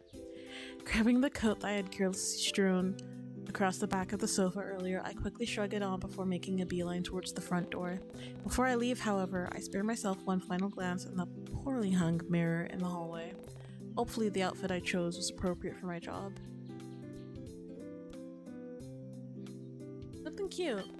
You can't go wrong with a bit of pastel bows and frills. Well, not that level, actually. I wasn't thinking of that level of cutesy.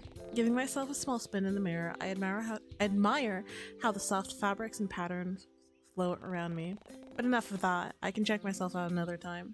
Hastily, I smooth out the wrinkles and pick off any stray pieces of lint from my sleeves before I finally head out the front door. and almost catch my coat on the door handle in the process. As one does. With a grumble, I tug at the fabric of my coat before slamming the door shut with a little bit too much force than necessary. Even trying to insert my key came with a bit of a struggle, and I had to fight the urge to yell in frustration as I attempted to lock my door. Seriously, when will that lazy bum of a landlord do something about this? I swear I've complained about this at least 4 times this month. Oh, hey there, Yuri. Looking good. Violet looks so cute. Look at her. She's so cute. Neighbor Violet practically beams at me while she fishes through her pockets for an apartment key. Resting on her hip was another potted plant, and I found myself wondering where she was going to put it this time. I was almost entirely convinced that her whole apartment had been turned into a greenhouse at this point, considering how her balcony was practically filled to the rim with different kinds of plants, greenery, and other various kinds of flora. But I wasn't about to complain or anything. The fragrance that wafted in with the wind always smelled floral and earthy, and it did well to mask the smell of smoke and burnt food whenever I tried to cook. Hey, your outfit is just my style. You look so cute. Okay, if my outfit looks like hers, I'm down. Her outfit's cute. You'll have to let me peek inside your closet someday. I've been looking for some new inspiration lately. Especially with winter around the corner. I'm getting excited just thinking about it. Oh, but back to you.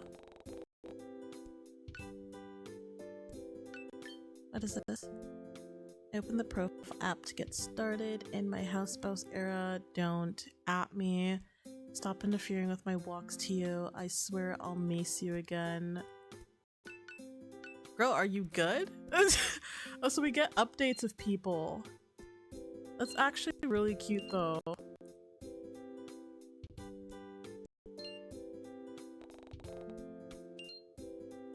Wow, Violet sure was extra chirpy this morning.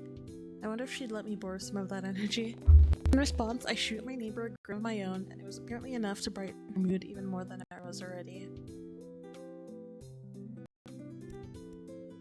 It's nice to see you again. Yeah, it's nice to see you too. I'd usually still be at the flower shop at this time, so it's nice to finally be able to catch up with you like this, especially when our schedules align. Speaking of, you should stop by my place the next time you're free. I'd love to introduce you to this guy's little family. Oh, I almost forgot. I've been meaning to ask this, but when were you going to tell me that you were seeing someone? Huh? News to me, what the fuck? A knowing look pulls at her features as Violet continues to fiddle with the lock on her door. What are you talking about? Come on, don't act like you didn't just have a guy over last night. I saw him leaving when I took Kathy out for a walk. I'd be more worried about my neighbor taking her plants, named plants, out on a walk at night. But the thought of someone leaving my apartment seemed to set off way more alarm bells. I gave Violet a concerned look, and she picks up on it almost immediately. You don't remember? Don't tell me you were drunk or something, bitch. Don't start with me. Don't fucking start with me. With a huff, she gives up on trying to unlock her door. It seems as though we both share the same problem with her apartment locks, and placed her potted plant on the ground before slowly making her way towards me. Tall guy, wearing a dark slasher hoodie, really into alternative fashion with a crazy amount of belt and loops wrapped around his leg. Ring any bells? No. Last night, I was just catching up on some TV shows and talking with my friend. No one came here. Even if they did, I would have heard them. My place isn't really that big anyway. Really? But I was so sure it was your door. My hand rests on her cheek in a thanking manner before she shouts up at me, seemingly giving in for now. Well, alright then. Maybe it was somebody else's apartment. I mean, it's always so dark in these hallways at night. Honestly, what is her landlord doing? Would you mind if I check in with the security downstairs later? It'd give me some peace of mind. Yeah, that's fine. Alright then, thank you, Yuri. Well, I got some plants to water and some MMOs to raid in, so I want to get into MMOs. I actually really want to get into MMOs, to be honest. So if you guys if y'all know like a good MMO to play, like please let me know. We got more budget and changed the avatar? What do you mean? I've had this this customizable model for a bit. Last stream, if you're talking about like Wednesday, unfortunately shit was acting up. So I decided to use a PNG for that day.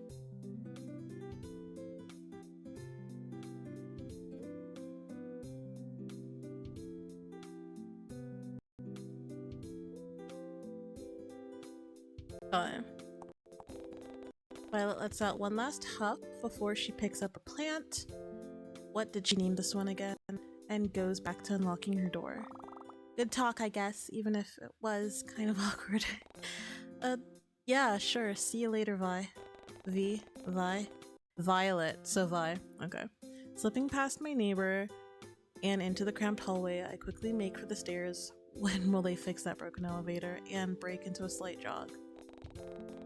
Thankfully, the weather was rather cool today, and the shoes I chose weren't going to leave me with blisters by the time I reached the library. The smell of old paper, coffee, and soft incense floods my nose as I step through the library's glass doors. The melodic chimes alert the woman at the reception desk of arrival, and I watch as she tucks a strand of straight blonde hair, behind her ears as she turns around to greet me. Good morning, Eleanor. Oh, she's so cute! Oh, Eleanor.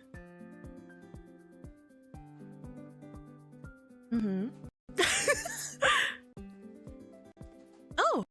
She looks surprised for some reason, but her expression morphs into a soft smile, and she beckons me closer with a nod of her head. Eleanor is one of my coworkers here at Cortland Bay Library, and one of the very few people here who actually gets the work done.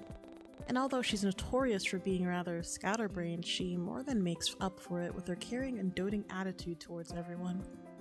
Oops.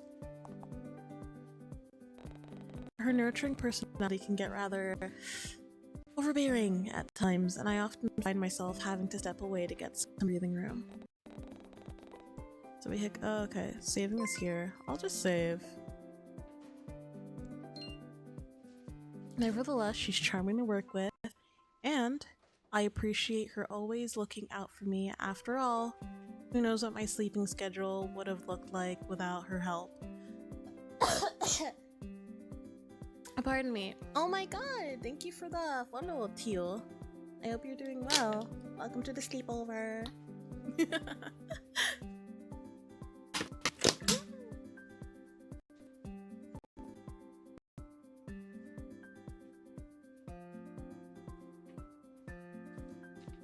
Just taking a sip of water. I hope you're doing well.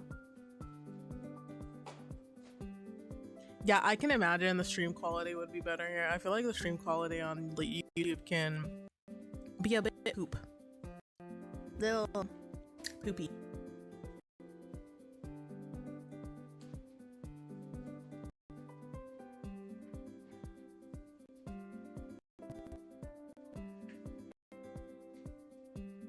Where was I? Nevertheless, she's charming to work with, and I appreciate her always looking out for me. After all, who knows what my sleeping schedule would have looked like without her help. Yuri, just in time. I printed out your— wait, where did I— her expression turns into a slight panic as she spins on her heels, and I silently watch with amusement as she shuffles through the various books and stacks of papers lining her desk. Where did I leave it? Ah, here it is. Spinning around once more, Eleanor comes back and hands me a sheet of paper with the word schedule printed in big, bold letters. I take it from her grasp and give the sheet a once-over.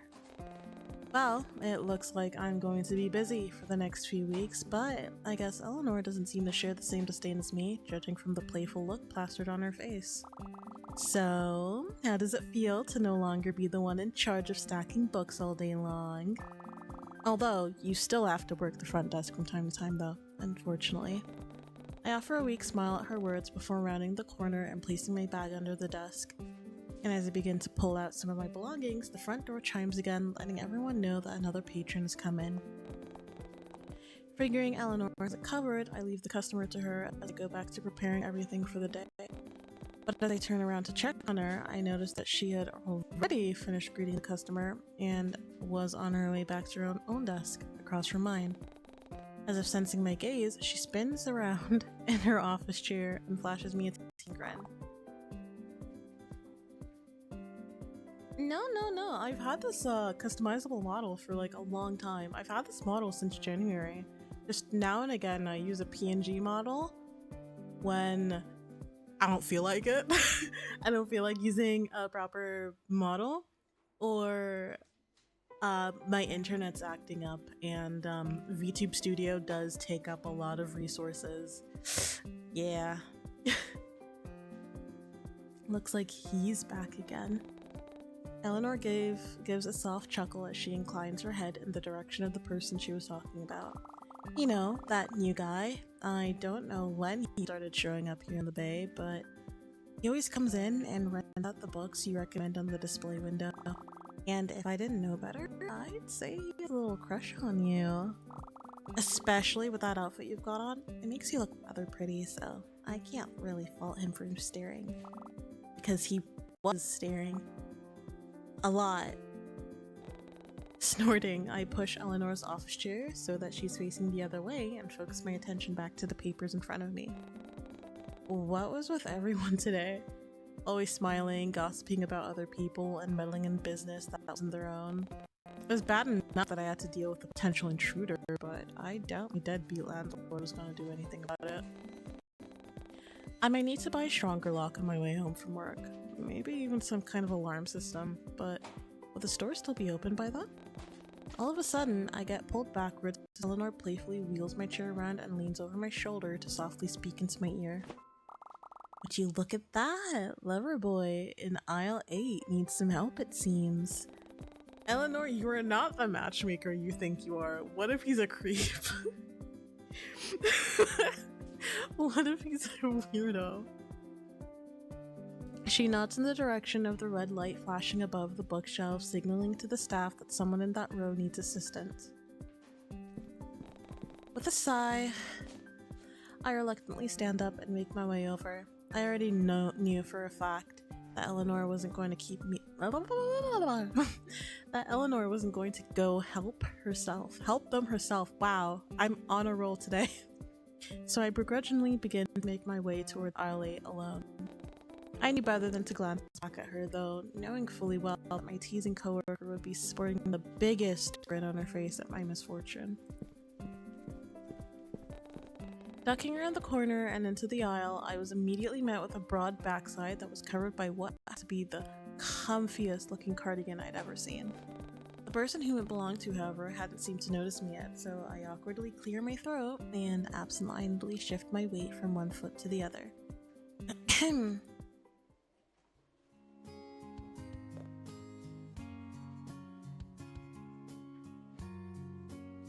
Oh, is that like, isn't this the love interest?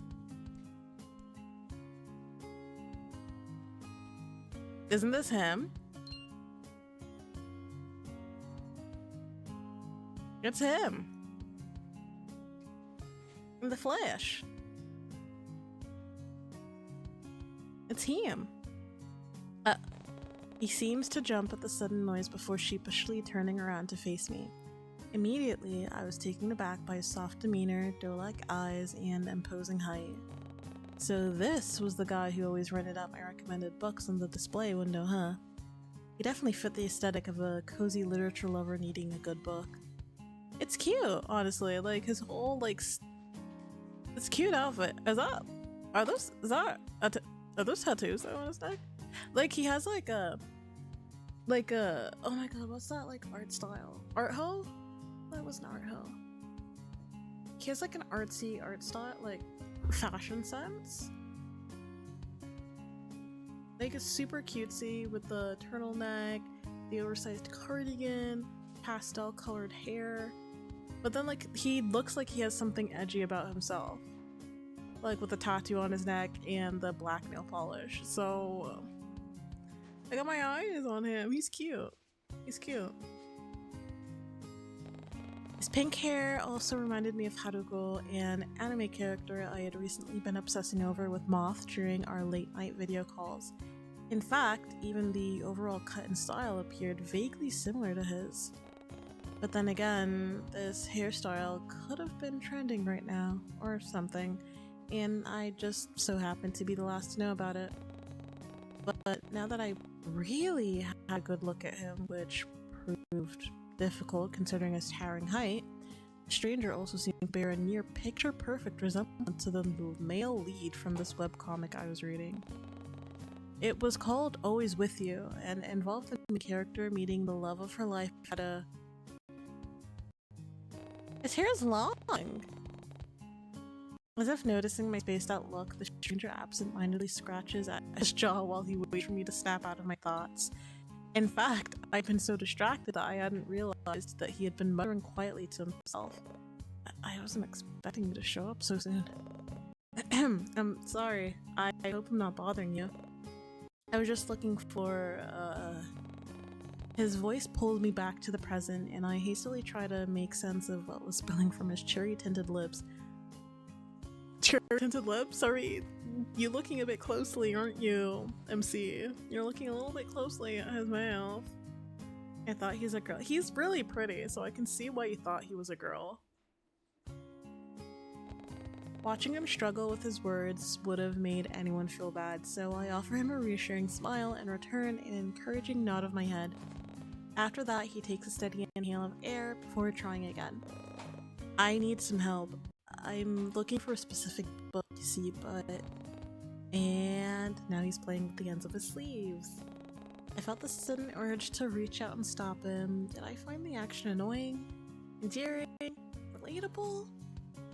Who knows? But instead, I held back and waited for him to find the words to speak.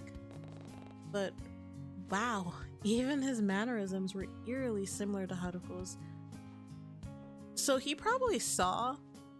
Like, okay, the thing is, though, like, maybe he constantly looks like that, but maybe he saw that we're watching the anime, because, like, if this is, like, a stalker yandere situation, he saw us watching the anime, was like, oh shit, she likes Haruko. Let me try to look like him. Let me get my hair, let me grow it out, because his hair is long.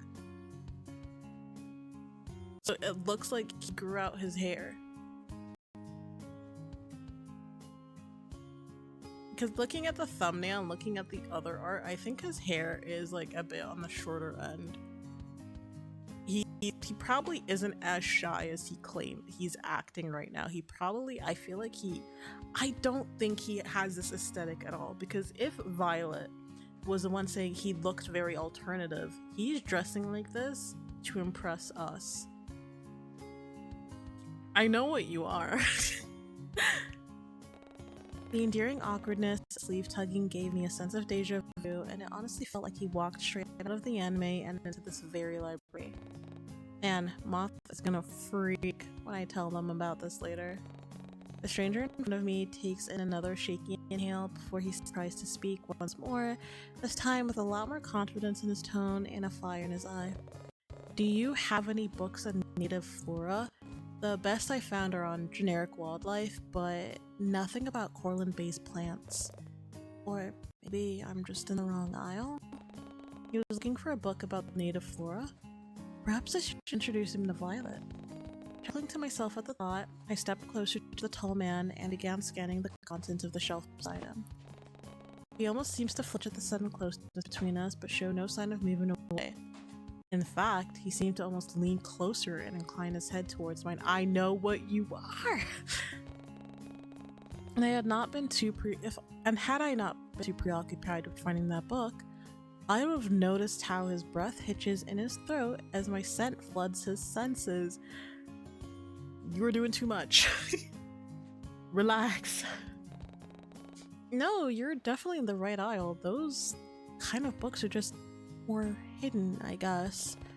I step past him this time and make my way over to the lower part of the shelf. Absent-mindedly, I run a finger against the spines of each book until I come into contact with one book in particular.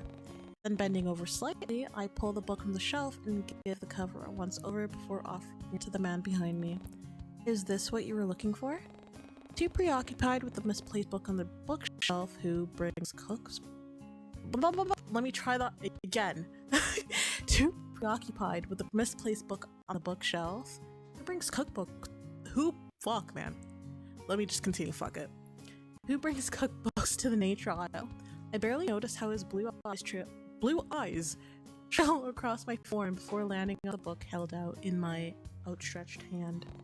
Was it just me, or did he have a certain glint in his eyes? Was this book really that interesting, or perhaps this tall stranger was just really into nature?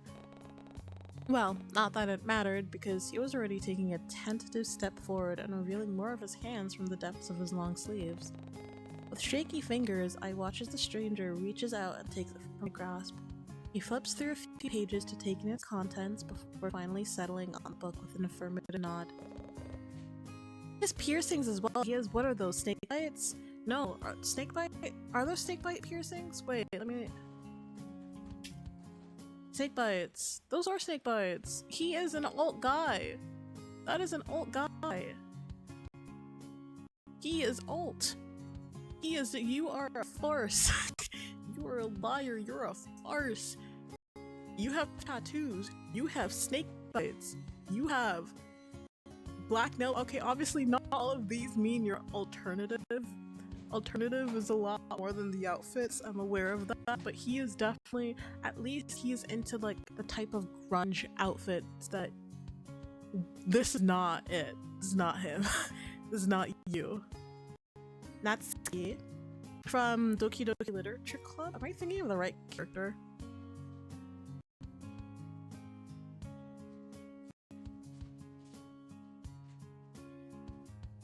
Yatsundere? I don't think so. I think he's definitely yandere. For sure. I promise you. I'm glad. You're like an angel sent down from heaven or something. You're so helpful. Kind, too. I'm doing my job. The kindness? Customer service. What? What? What? Oh, I didn't. Did I say that out loud? I didn't mean to. That must have been so weird. I'm so sorry. No, you're not. He looked as though he was about to cry now, so I hastily threw up my arms in a comforting manner and shot him a reassuring smile. Hey, it's fine. No need to freak out. I wasn't expecting someone to say that about me, is all. Really? Well, I think it's true for what it's worth. You really are like an angel. I need you to stop. Like, I know you're trying to be like, oh, that's so sweet. Oh, that's so cute. If you continuously call me an angel, I'm like, oh, you're such an angel. Oh, you're like an angel who fell from heaven. From someone who, like, I don't know, I think you're weird. I would look at you sideways and be like, if it was like a friend that said it, like, yes, compliment me more. Yes, I love compliments. Yes, tell me more. Yes, you know, platonically and shit. But if some rando was like, oh, you're like an angel sent from above, you're so angelic, take 5 steps back, 10 steps, actually leave the building.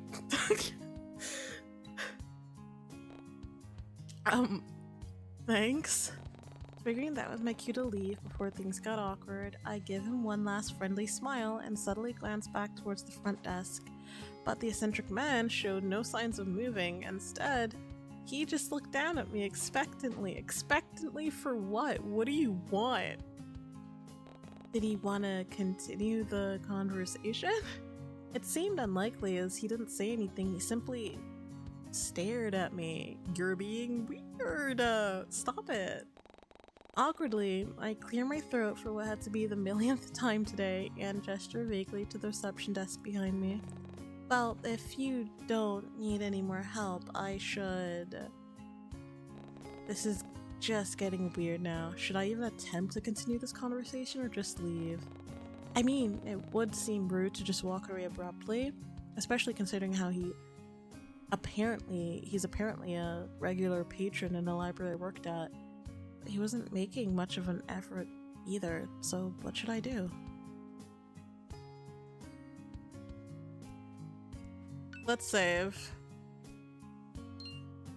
let's stare back. You know, you want to do a staring contest? I can stare too.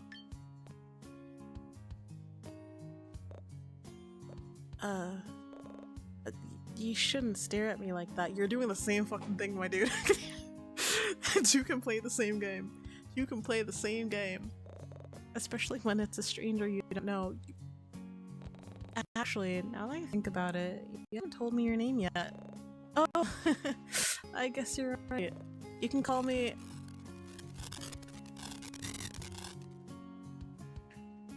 Why is his name redacted? What? It was like he said something, but his voice was delayed. Was that even his voice? Was he speaking English? It almost felt like something that came out of a dream. How did you do that? Do what? Anyway, you can just call me Ren if you'd like. Is it alright if I call you Yuri? Although, Angel does see you just as well. Absolutely not. In my personal opinion, at least. Seriously, what just happened? Was I just imagining things, or was he really flirting with me right now? Are you okay? Yeah, I think. But how'd you know my name? I don't remember telling you. Silly, it's on your name tag. As if to prove a point, Ren reaches out to gently flick the name tag that I somehow forgot that I had put on this morning. Oh, Yuri is a cute name though. And it's really, really, really fun to say, especially over and over again. You need to, you know, like, at this point, I'm not gonna, I won't. I don't have to know your thoughts, you know? Like, sometimes inside thoughts are okay. You can leave what you're saying. You can keep it in your head. Say it in your, inside. We're in the library. Inside voices. Because what the fuck? What the fuck? Like, the one thing you have going for you right now is your pretty ass. Wait, like, you are pretty. I doubt this is your actual personality and your actual style, so I can't really say like, oh, your style is cute and all that, because I don't think this is what you are. You are a liar. Is what you are. You are a liar, Ren. Right. Anyway, say, are you busy later? I'd love to thank you for helping me find this book. Yeah, I have so much to do. Seriously? What was up with this guy? One minute he's shy and the next he's bold. It's almost like he was putting up several fronts to see which one I responded to better. Yes, I am thinking the same thing. Oh my god, Yuri. Smart. Actually, I'll be busy this afternoon. I need to buy a new lock for my apartment. A new lock? That doesn't sound good. Can I ask why? I guess it wouldn't hurt to tell him. I mean, what's he gonna do? Personally show up at my doorstep and test the new lock himself? You jinxed it. Knock on wood. Apparently someone broke into my apartment last night. I didn't notice. I don't think they stole anything, but still, it's creepy. There's something in my eye. I feel like this is like a jinx. Like I've jinxed myself somehow. What the fuck?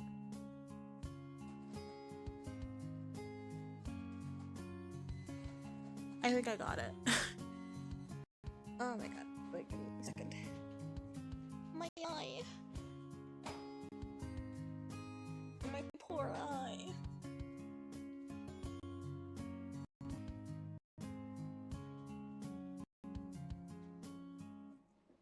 All good. I think. All good now.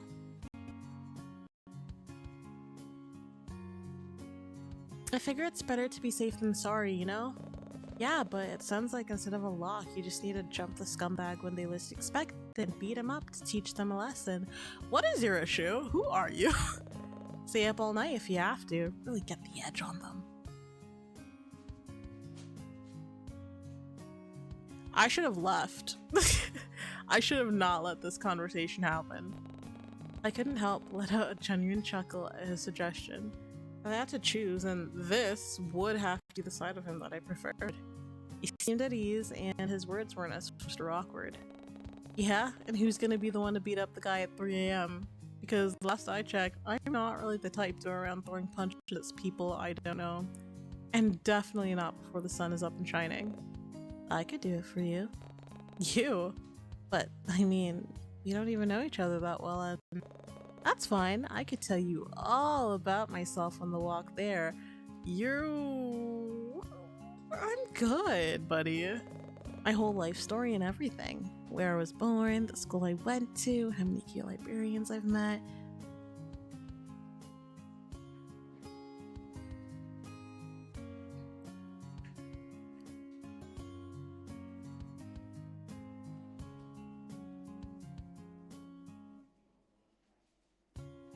Oh, you're weird. You are... You zoned out? He's being a weirdo. Is what you missed. He's being a weirdo. That's all. That's all you've missed. Which happens to be one so far. Before I could even comment on his sudden confidence, Ren seems to pick up on my discomfort as choice of words. If it even was discomfort that I was feeling, that was definitely discomfort, honey. I'm comfortable. Uncomfortable. Not comfortable. No, not at all. And hastily backtracks. Hey, you're not? I was just messing around. I didn't mean to make you feel uncomfortable. There it was again, that subtle shift in his personality, but now that he mentioned it, would it really hurt to invite him to my place for the night? Yes! This is a man you literally met 5 minutes ago, who was being super weird and be like, oh, you're so pretty, you're so this. I could tell you everything about me, you know, like if you want to know. Cause I love you so much. He didn't say that, but like this, it's literally leading up to that. Like this is fucking the freak circus again. Like hero, the type shit, man. Ugh. Definitely looked like he could handle himself in a fight. His contrasting outfit aside, so maybe it wasn't so bad of an idea. How do you do this idea with someone that you actually know and trust, and who's actually been to your place before? You're letting a random stranger come to your house simply because he was like, I could beat the person who's stalking you. What if he is the person stalking you? Have you ever put 2 and 2 together? 2 plus 2 is 4. Please do the math. Okay. And because she's being a stupid bitch right now, we lean into that and invite him over. Actually, you know what? Would you mind coming over and staying the night? I'd feel a bit safer knowing someone else was around. Oh, you actually want me to come over? Yeah! We're being dumb today. We're doing math classes now. When it comes to the math not mathing, sometimes you need a little refresher in math. I mean, yeah, sure, definitely. He seems a bit too eager for this. The red flags aren't popping up yet for you? Like, this guy is painted in red. If it's not too much trouble, I get... Where is she? Yuri? Ah, there you are. Someone at the front desk is looking for you and... Oh, sorry, are you busy right now? I can... Impeccable timing as always, Eleanor. No, it's fine. I think everything is already handled here, right? I give the two of them a soft smile before making my way towards the reception desk. But as I pass by Eleanor, I gently clasp a hand on her shoulder and shoot her a playful look of my own. If you need more help, Why do I have something in my eye again? It's like an eyelash that's like bent.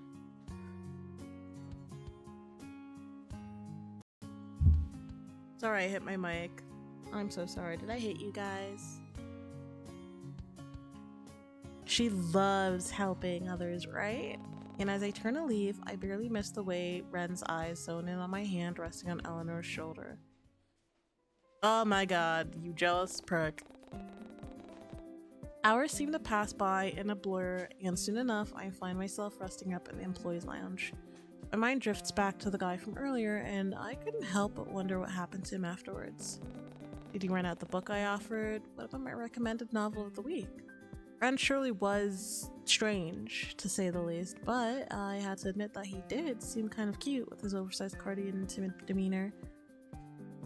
Fake. They're all fake. He still gives me off-putting vibes though, especially with his ever-changing personality. And if I have to be completely honest, that shy and timid persona that he displayed felt rather forced to me. It was almost as if he saw it on TV or something and wanted to try it out himself.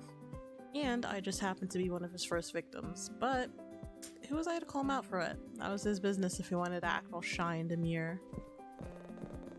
Yuri, everything alright? It's not often I find you in here at this time. Conan, my boss, startles me as he suddenly appears in the entranceway. Everyone saw him as some kind of blessing to this institution because the moment he showed up, all forms of trouble seemed to disappear overnight. Those low-life teens started causing chaos elsewhere, and the rumored gangs became few and far between. At first, I thought that he might have been linked with these criminals because of his intimidating gaze and facial scars. Facial scars? I'm like trying to zoom in. I see one. I see a lip scar. Where are the rest? Bear them to me. Let me see. Then I got to know him better and found out that he held a massive soft spot for those dear to him. Pardon me. I'm gonna drink some water. Stay hydrated, guys.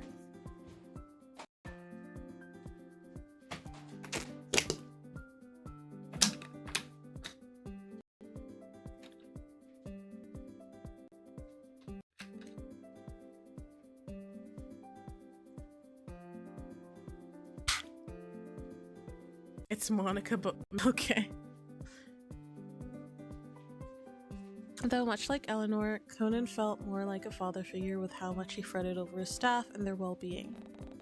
I mean, he literally installed a new air conditioner and water dispenser last week because one of his employees fainted due to a heat stroke. Actually, that's him actually doing his job. It's not really like that is doting. Like he does care for his employees, but that should be a thing to do. Like it's him doing his job well, you know? It wasn't anything too major, but it was nice to know that our boss was considerate enough about the people he hired. I doubt I could say the same thing about my old job in the city. Conan was also nice to chat to whenever I went on my breaks and would always encourage me to take as much time as I needed before I returned to the desk. But after realizing that I had once again been spacing out, I pulled myself away from my thoughts and turned to offer my boss an acknowledging smile. Yeah, I'm fine, just taking a short break. I'll be back out there soon. Take as long as you need, don't overwork yourself. He seemed hesitant to leave, if the way he was shifting from one foot to the other was any indication. He shoots me a concerned look before opening his mouth, only to close it once more in contemplation. He seems so nice. Thank you for being so kind, Conan. It's a breath of fresh air compared to, you know, the creep that I dealt with earlier. Have you seen Eleanor?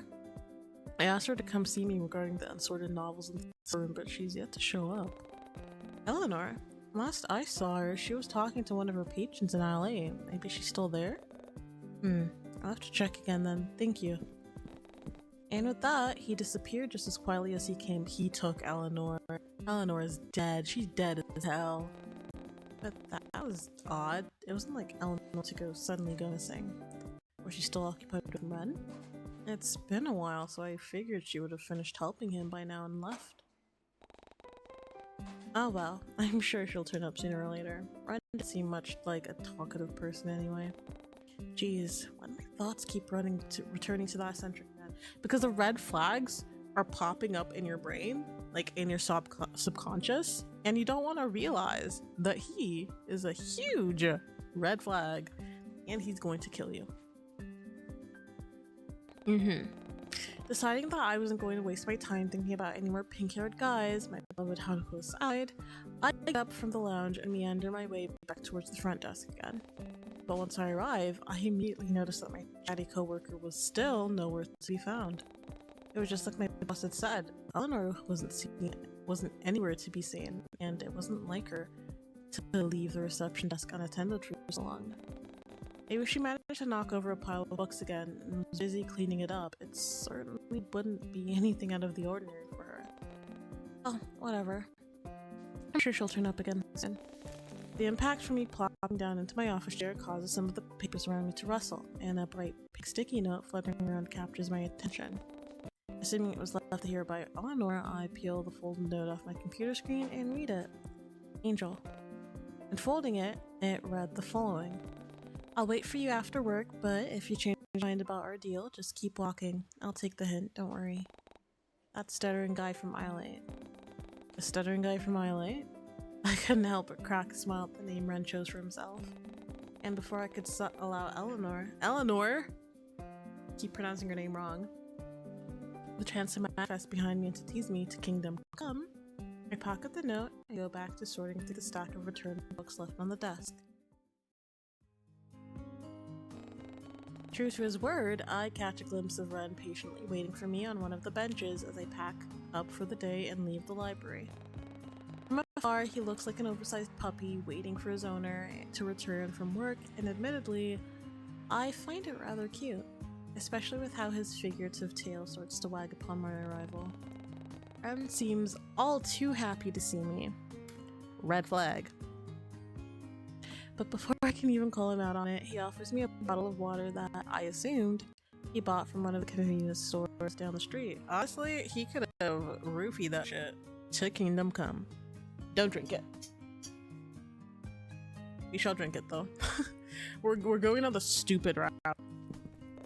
You sure worked hard today. Now you can finally rest, huh?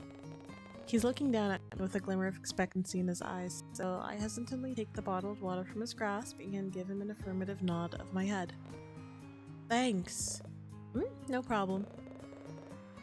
Did you want to head out now, or do you want to rest for a bit? I mean, you were standing a lot today. He seems almost lost in his thoughts now, and I wonder how he knew what I'd been doing all day.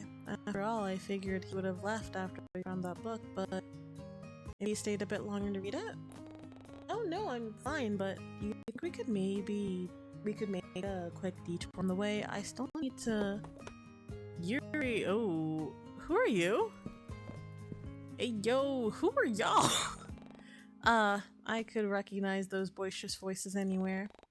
The first he does not seem happy. Ren does not seem happy.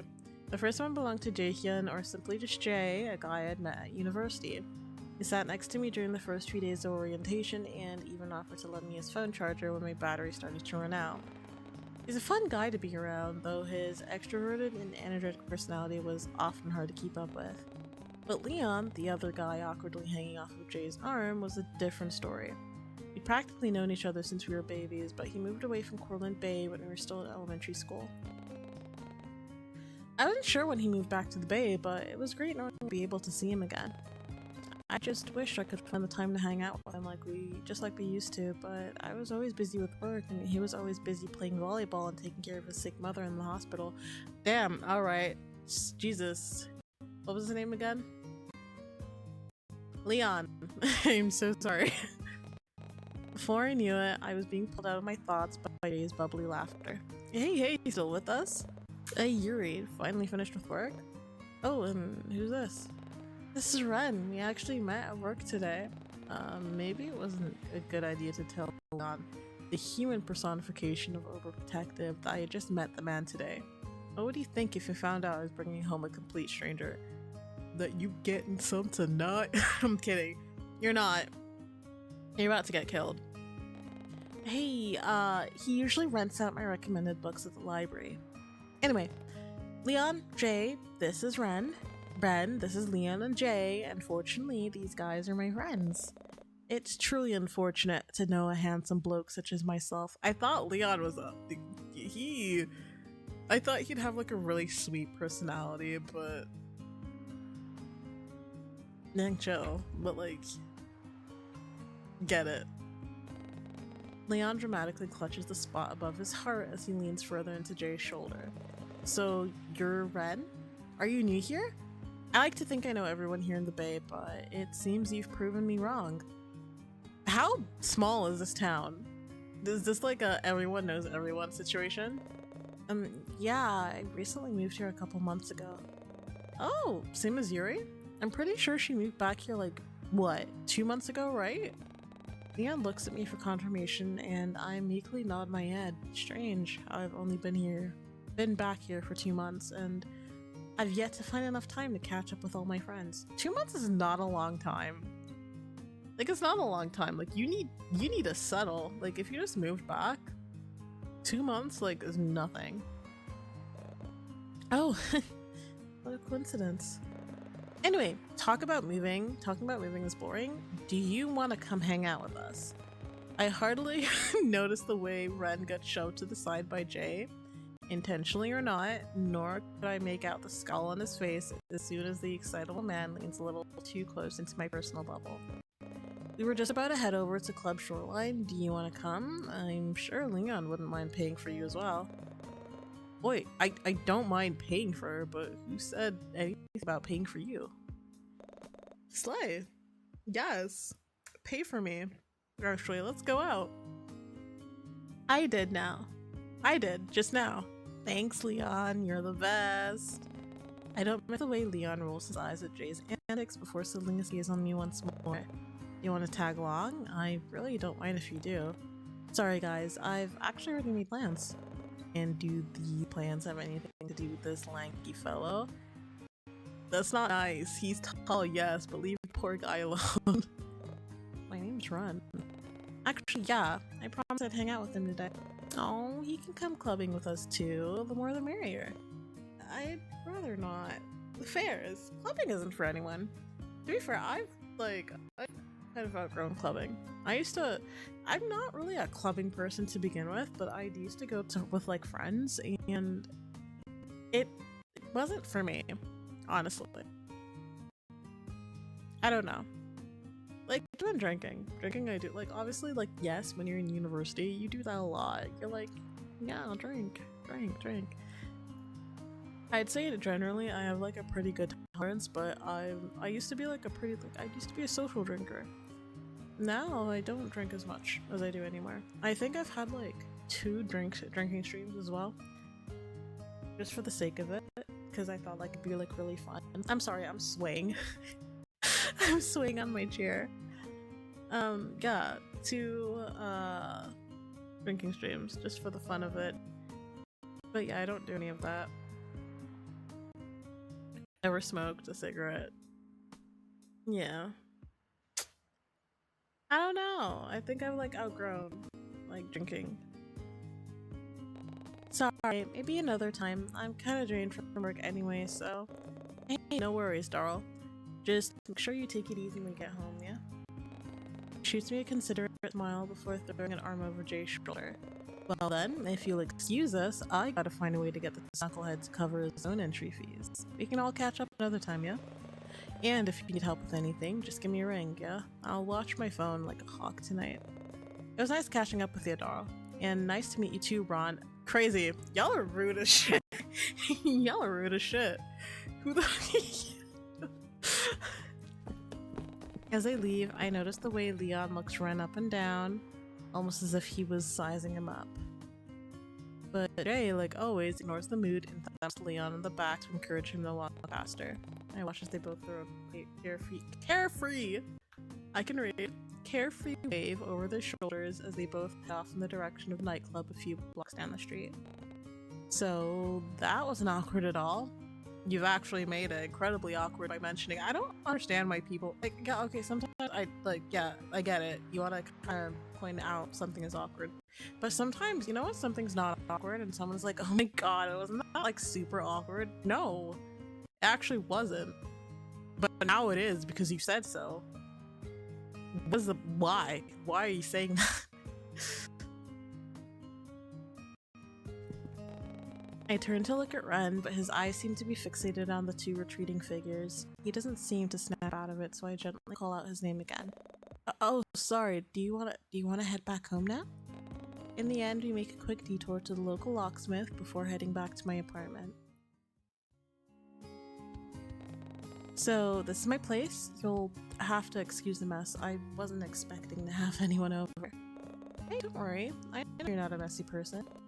I mean, from what I can tell, you don't really seem like the type.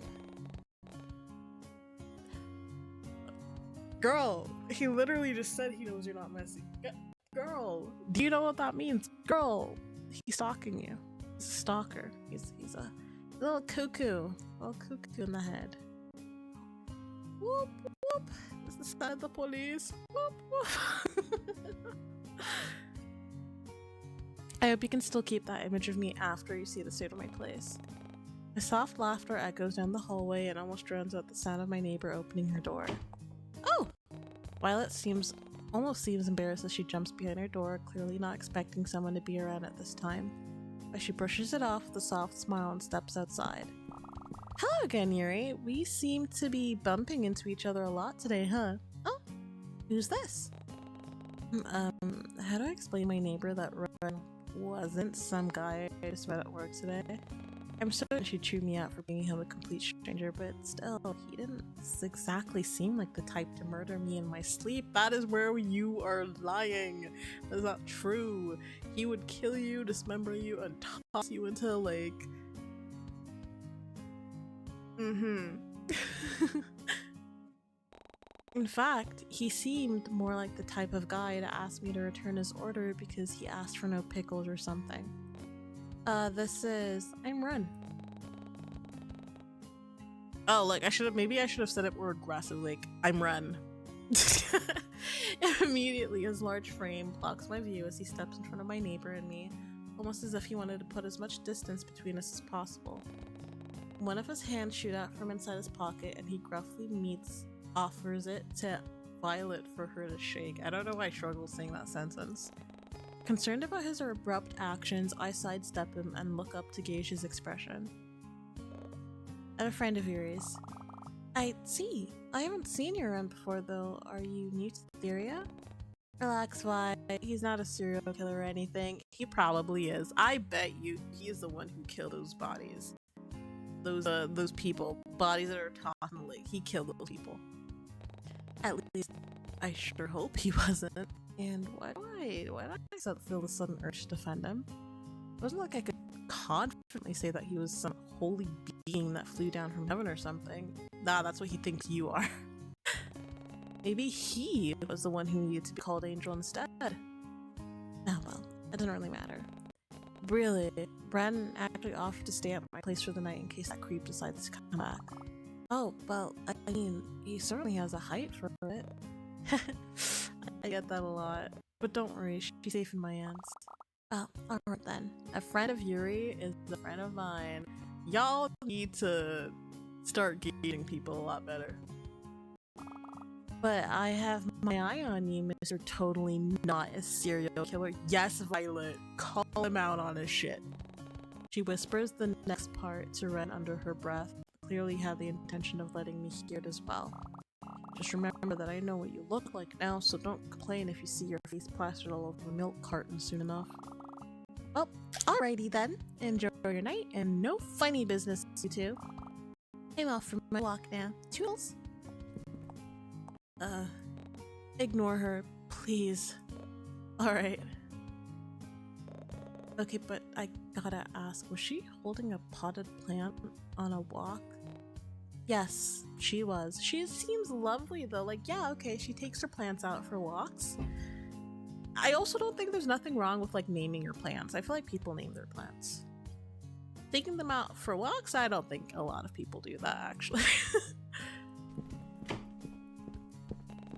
Dropping my keys into the bowl, I shrug out of my coat and drape it over one of the chairs near the entrance. Well, make yourself at home. Turning to Ren, I watch as he awkwardly shuffles out in the hallway, almost uncertain if he should come inside or not. You could always just leave, you know? Turn around, be like, well, you know, this was nice, but I don't know. But he wouldn't do that. He's, you know. He moves to take off his shoes, and I watch in awe as he neatly stacks them next to the umbrella rack. Oh, are you the type to leave your shoes on at home? Sorry, No, actually. No shoes on in the house. Nope. Keep them off. No, you're fine. He really was adorable. I don't know about that. But now that he was here, I wasn't quite sure what to do next. Usually I'd pop on a TV show or some anime while I chow down on some takeaway food, or even just talk with Moth until some unreasonable hour in the morning, but now that I had company over, I wasn't quite sure what to do. I didn't even know what Ren liked to do in his free time. Turning to face the pink-haired man once more, I almost jumped back in fright. Clearly, I wasn't expecting him to get so close to me while I was lost in thought. I could almost feel the heat radiating from his large frame and feel the small puffs of air leave his nostrils as he shyly leans down to look at me. I can't speak. Oh, so breathe, Yuri, breathe. Was there anything you wanted to do, or because I usually just dang it. It was hard to think straight when he was standing so close to me and wafting his stupidly strong scent of mint and fresh linen in my direction. How'd that smell? Like, I don't mind mint, but like I also don't like the smell. I don't know. I'm not a fan of mint. I'm not a minty person. Like, obviously, yeah, I use like minty toothpaste because why wouldn't I? But I'm not a fan of mint. I don't think I'd like the smell. I don't think I'd like how he smells. Fresh laundry is like nice too, but why was I even attentive to the way Ren smelled? Wow, I'm beginning to sound like a creep. No, I don't really have anything I need to do. You can just go about your normal routine if you want, and I'll try not to get in your way. Or you can just put me in a corner somewhere and pretend I'm not there. Whatever works for you. No offense, but you take up much more room than you think, so I doubt that would work.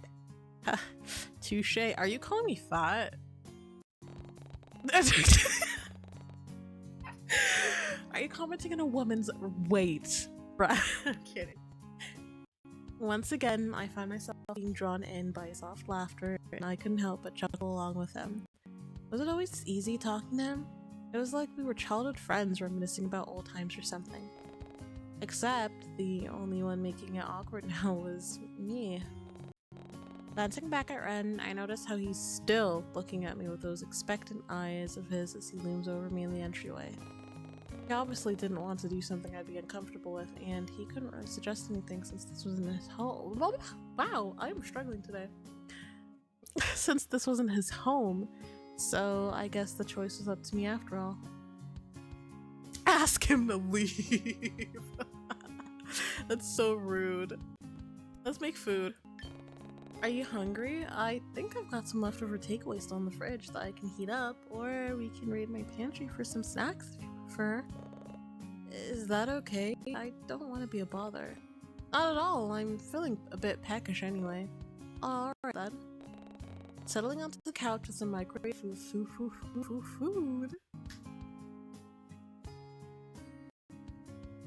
I can't read today. And snacks. Ren and I then decided on something to watch. There wasn't much on at this time besides some B-list horror flick, and to my surprise, I found out that Ren actually liked those kinds of movies. Oh, he likes how gory they get, probably. Or at least, he seems to enjoy it by the way he was hunched over his seat, gazing intently staring at the screen as a hunt sequence begins.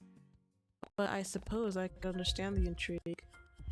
Seeing as once I glanced back at the television, I found myself completely enraptured by the suspense and overall chilling atmosphere of it all. The killer was chasing down his victim now, and I watched with bated breath as he stalks his way towards the door, cutting off the glow of light from underneath the door frame. Almost smugly, like he knew exactly where his victim was hiding. The masked killer knocks on the door before letting himself in. He walks with heavy footsteps towards the edge of the bed before ever so slowly bending down, lifting the quilt up, raising his axe, and... Don't do that!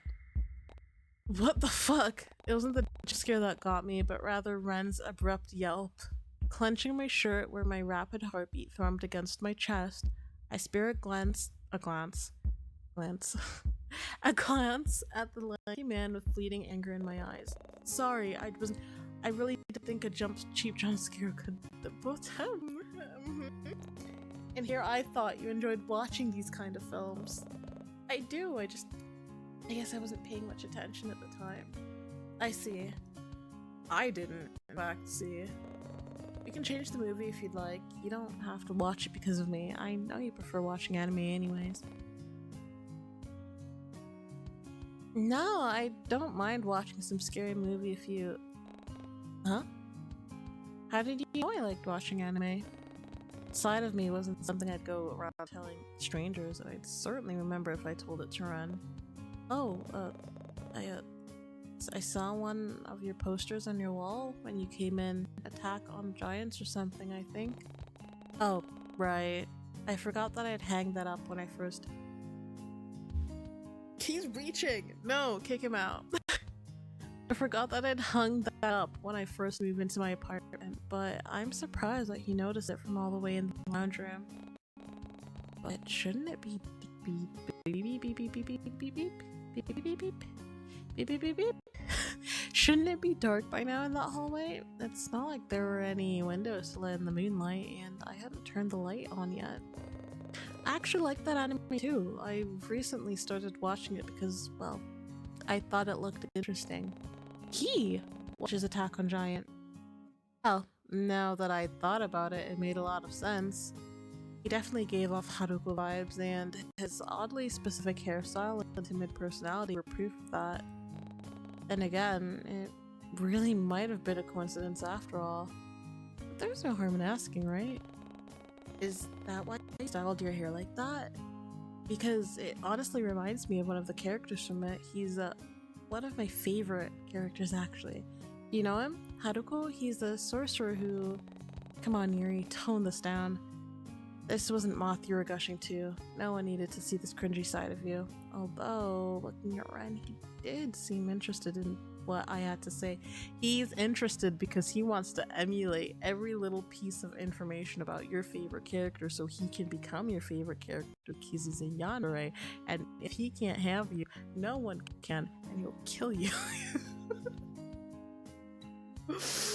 Yeah, that's how it works. But then again, he was just probably being nice. Maybe it is just a trending haircut or something. I'm sorry.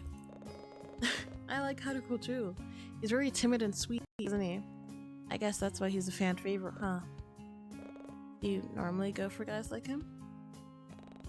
There's that switch in personality again. Was he always like this? I was beginning to think that it was more than just an act he was putting on. He's your type, right? Actually, I get a weird sense of deja vu from his words, and I find myself thinking back to the time when Moth asked me that very same question. And now that I thought about it, Ren definitely fit the description I gave them. He had Haruko's looks and personalities, but also liked to dress in that cozy, soft academia aesthetic that I like. I guess this would be academic, yeah. My interests were ever changing dependent on my hyperfixation, so I couldn't say for certain what my current type was. As if noticing my far off stare breaks the silence by talking once more. Oh, but you asked about my hair, right? I guess it does have something to do with Haruko, but at the same time, not really. I chose this hairstyle because of other reasons. Well, that certainly was ominous. Yeah, just a bit. Does it start with M and ends with E? As in me? You're doing it because of me? Before I could ask, I watch as Ren suddenly tries to mask a yawn by turning his head to the side while covering his mouth. It was endearing how he tried to pass it off as though he was simply looking around the room, but I need better. No, you don't. Tired? I can go get your bed set up now if you'd like. Just give me a second to pull out the air mattress. It's fine. I don't want to be a bother. I can just sleep on the floor or something. I really don't mind, honest. Yeah, no. But I have timber flooring. Seriously, don't worry about it. I'll just be 2 seconds. I get up from my spot on the couch and make a beeline for my closet before he can respond.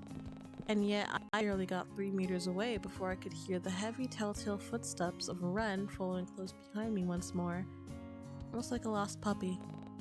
It was honestly kind of cute. Shaking my head to dismiss those thoughts, good. That ain't cute. Like, what? No.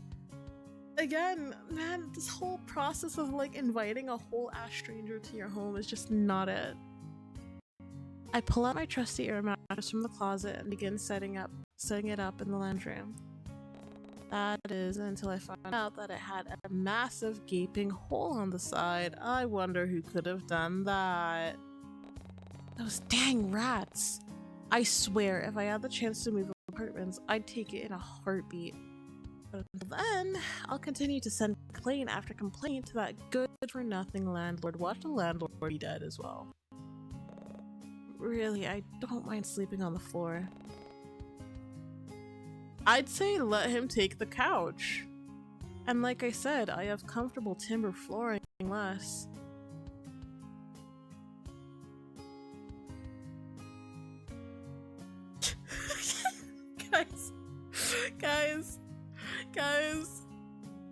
Guys, I'm doing it for the plot, okay? She's already made dumb choices. We're doing this for the plot. You could share my bed. Wow, did I really just suggest that? And where did I suddenly get so much confidence from?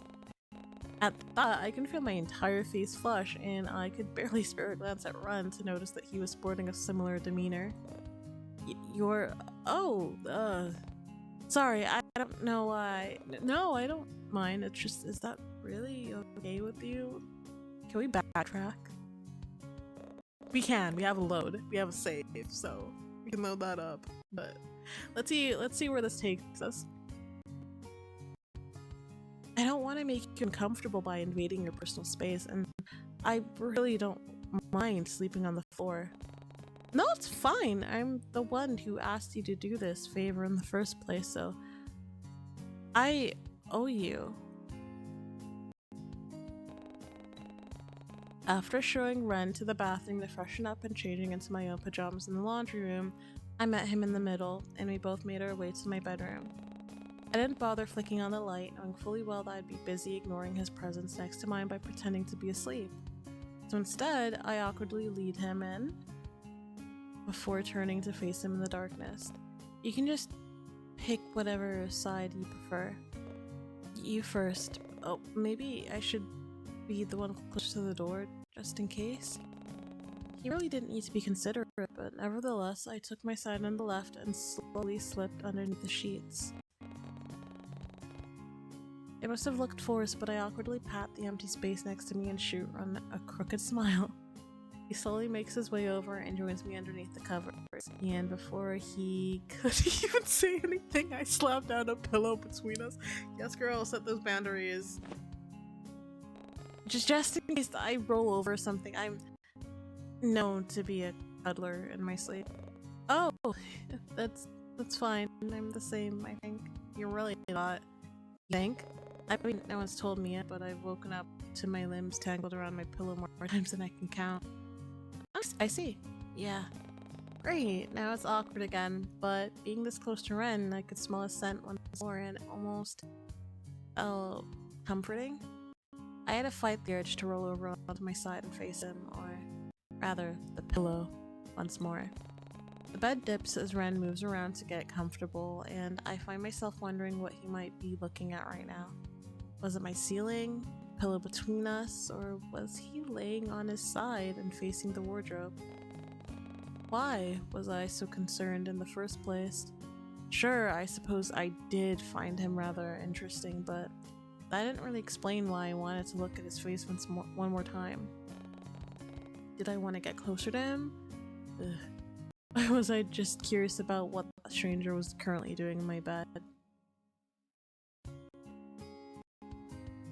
We have so many options. Move that pillow! Get closer. Before I could stop myself, my hand reaches out to move the pillow from between us.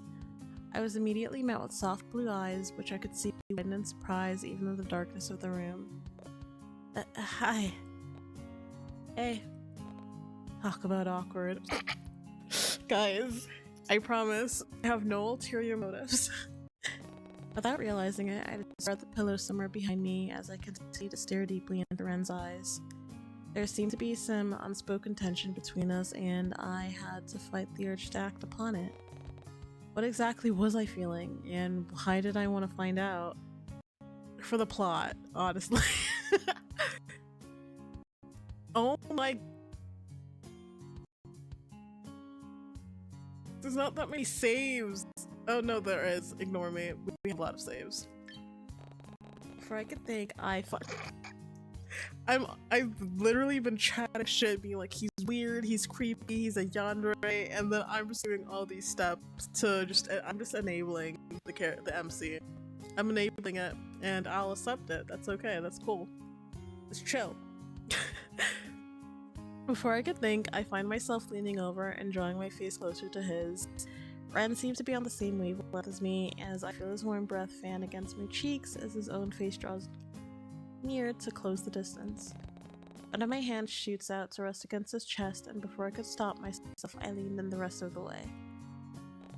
Almost immediately, I was met with a pair of soft lips and the taste of cherry on my mouth. My eyelids flutter shut at the sensation, and I let Ren's overwhelming presence engulf my entire being. The smell of fresh mint, masculine deodorant, and something that was so wholly Ren flooded my senses, and I felt myself becoming intoxicated by it all. It was like two pieces of a puzzle slotting together with how perfect our lips seemed to meld with each other, and I couldn't pull myself away. Alright, coolio. For the plot, guys. One of his hands rises up to cup my cheek, and I find myself keening softly as Ren tilts his head to deepen the kiss. He takes my bottom lip into his own and gently bites down before his tongue joins in, curiously prodding against my lips. Okay, we're entering the making out. we're entering pause. When I meet him halfway with my own, he seems to have finally found the reassurance he needed before deepening the kiss even more. His other hand rests on my waist before gently pulling me closer, clearly not not wanting any distance between us. So Ren wanted this just as much as I did? Are you surprised? Literally, since y'all have met, he's been all over you. I could feel just how eager he was as he kissed me with more desperation and fervor. Am I pronouncing it correctly? Than anything I'd ever experienced in my life. But we could only go on for so long before one of us needed air, and that someone happened to be me. When I pulled away, Ren practically whines at the loss of contact, and I watch with slight amusement as his lips unconsciously follow to seek out mine once more before his eyes flutter open. A beat passes as we just stare at each other, taking in the moment and to process what had just happened. His hands are still on me, and it was only then I noticed that he was tracing faint stars on my cheek with his thumb. Can you do that? Wait.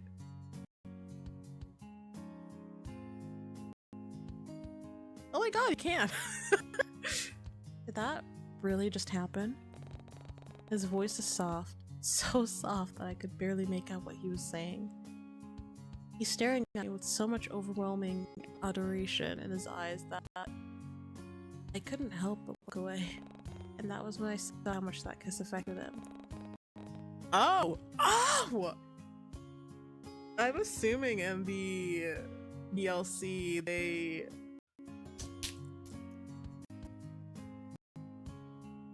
As if noticing how red his lips gotten, Ron let out an awkward sound and timidly turned his face away from mine. Sorry, Yuri, it's just that kissing you felt really nice and I didn't want to stop.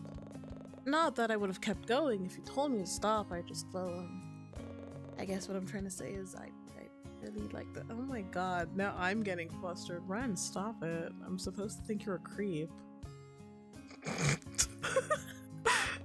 Taken aback by his sudden boldness, I had to allow myself a moment to collect my thoughts.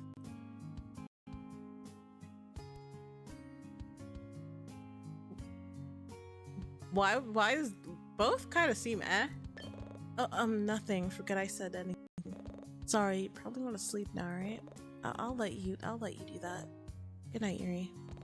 Giving him a weak reply. Could he even hear me? I awkwardly turn over onto my side and settle back into bed, as Ren does the same. I feel the mattress shift once more, and a heavy silence lingers in the air. Maybe he fell asleep already? Deciding to push my luck and break the silence once more, I whisper to Ren one final time. Good night, Ren. Good night, Yuri. Sweet dreams. I'll stay up a little bit longer, just in case anything happens. So don't worry about a thing and just get some sleep, okay? No one's gonna break in on my watch. I'll see you in the morning. I'm scared. The fleeting touch of his hand still lingers on my cheek as I find myself drifting off into a blissful sleep.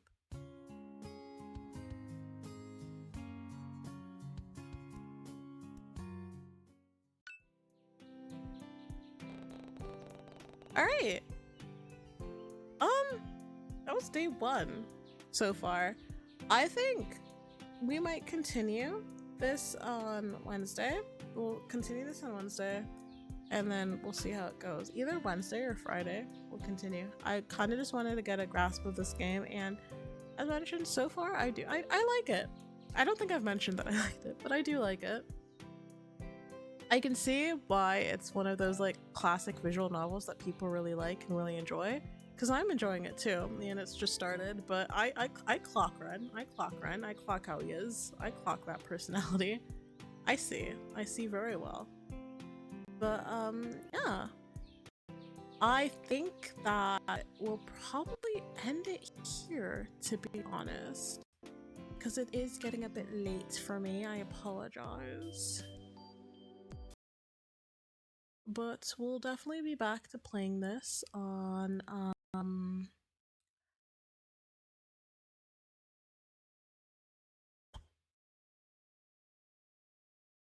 either next Wednesday or next Friday. We shall see. Pardon me. I unfortunately do have to get up early tomorrow, which is why I can't stream as long as I want to. I do apologize about that.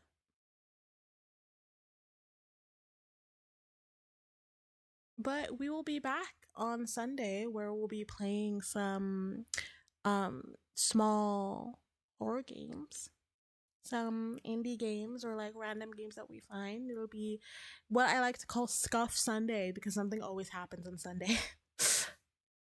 But yeah, thank you guys so much for tuning in. Thank you for hanging out. I had a great time. I also saw y'all are great. Like, what? I'm like in shock, which is like it's a great way for me like to get into the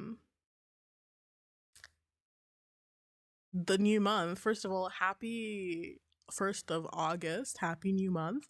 Secondly, can't speak, man, literacy is dead for me. Secondly, thank you guys so much for 800 on YouTube. Like, what do you mean? How are we here? What? Like, I'm still in awe. I'm in shock, and I'm super mega thankful to you guys. Arts. And my goal, hopefully by the end of the year, is to like reach 1,000. And I honestly, the closer we get, the more I'm like, wow, this is like really, this is possible. So again, thank you guys so much for the support. Thank you guys. I'm glad to see that you guys are enjoying my content, and I will continue to do and produce more content for you guys. I just like I don't even know, like I don't even have the words. I'm just like super thankful. Thank you guys so much. Yeah. All right. So I hope you guys have a wonderful time zone wherever you are. I hope you have an amazing morning, afternoon, evening, night, and we'll see each other again on Sunday. Okay, take care now. Bye bye. Bye. Let's find some music. Music. I need to get rid of the song. I did not know the song was AI. I was so upset.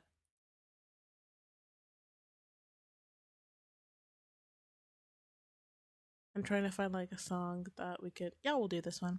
All right. Bye bye. Bye. Bye. Bye.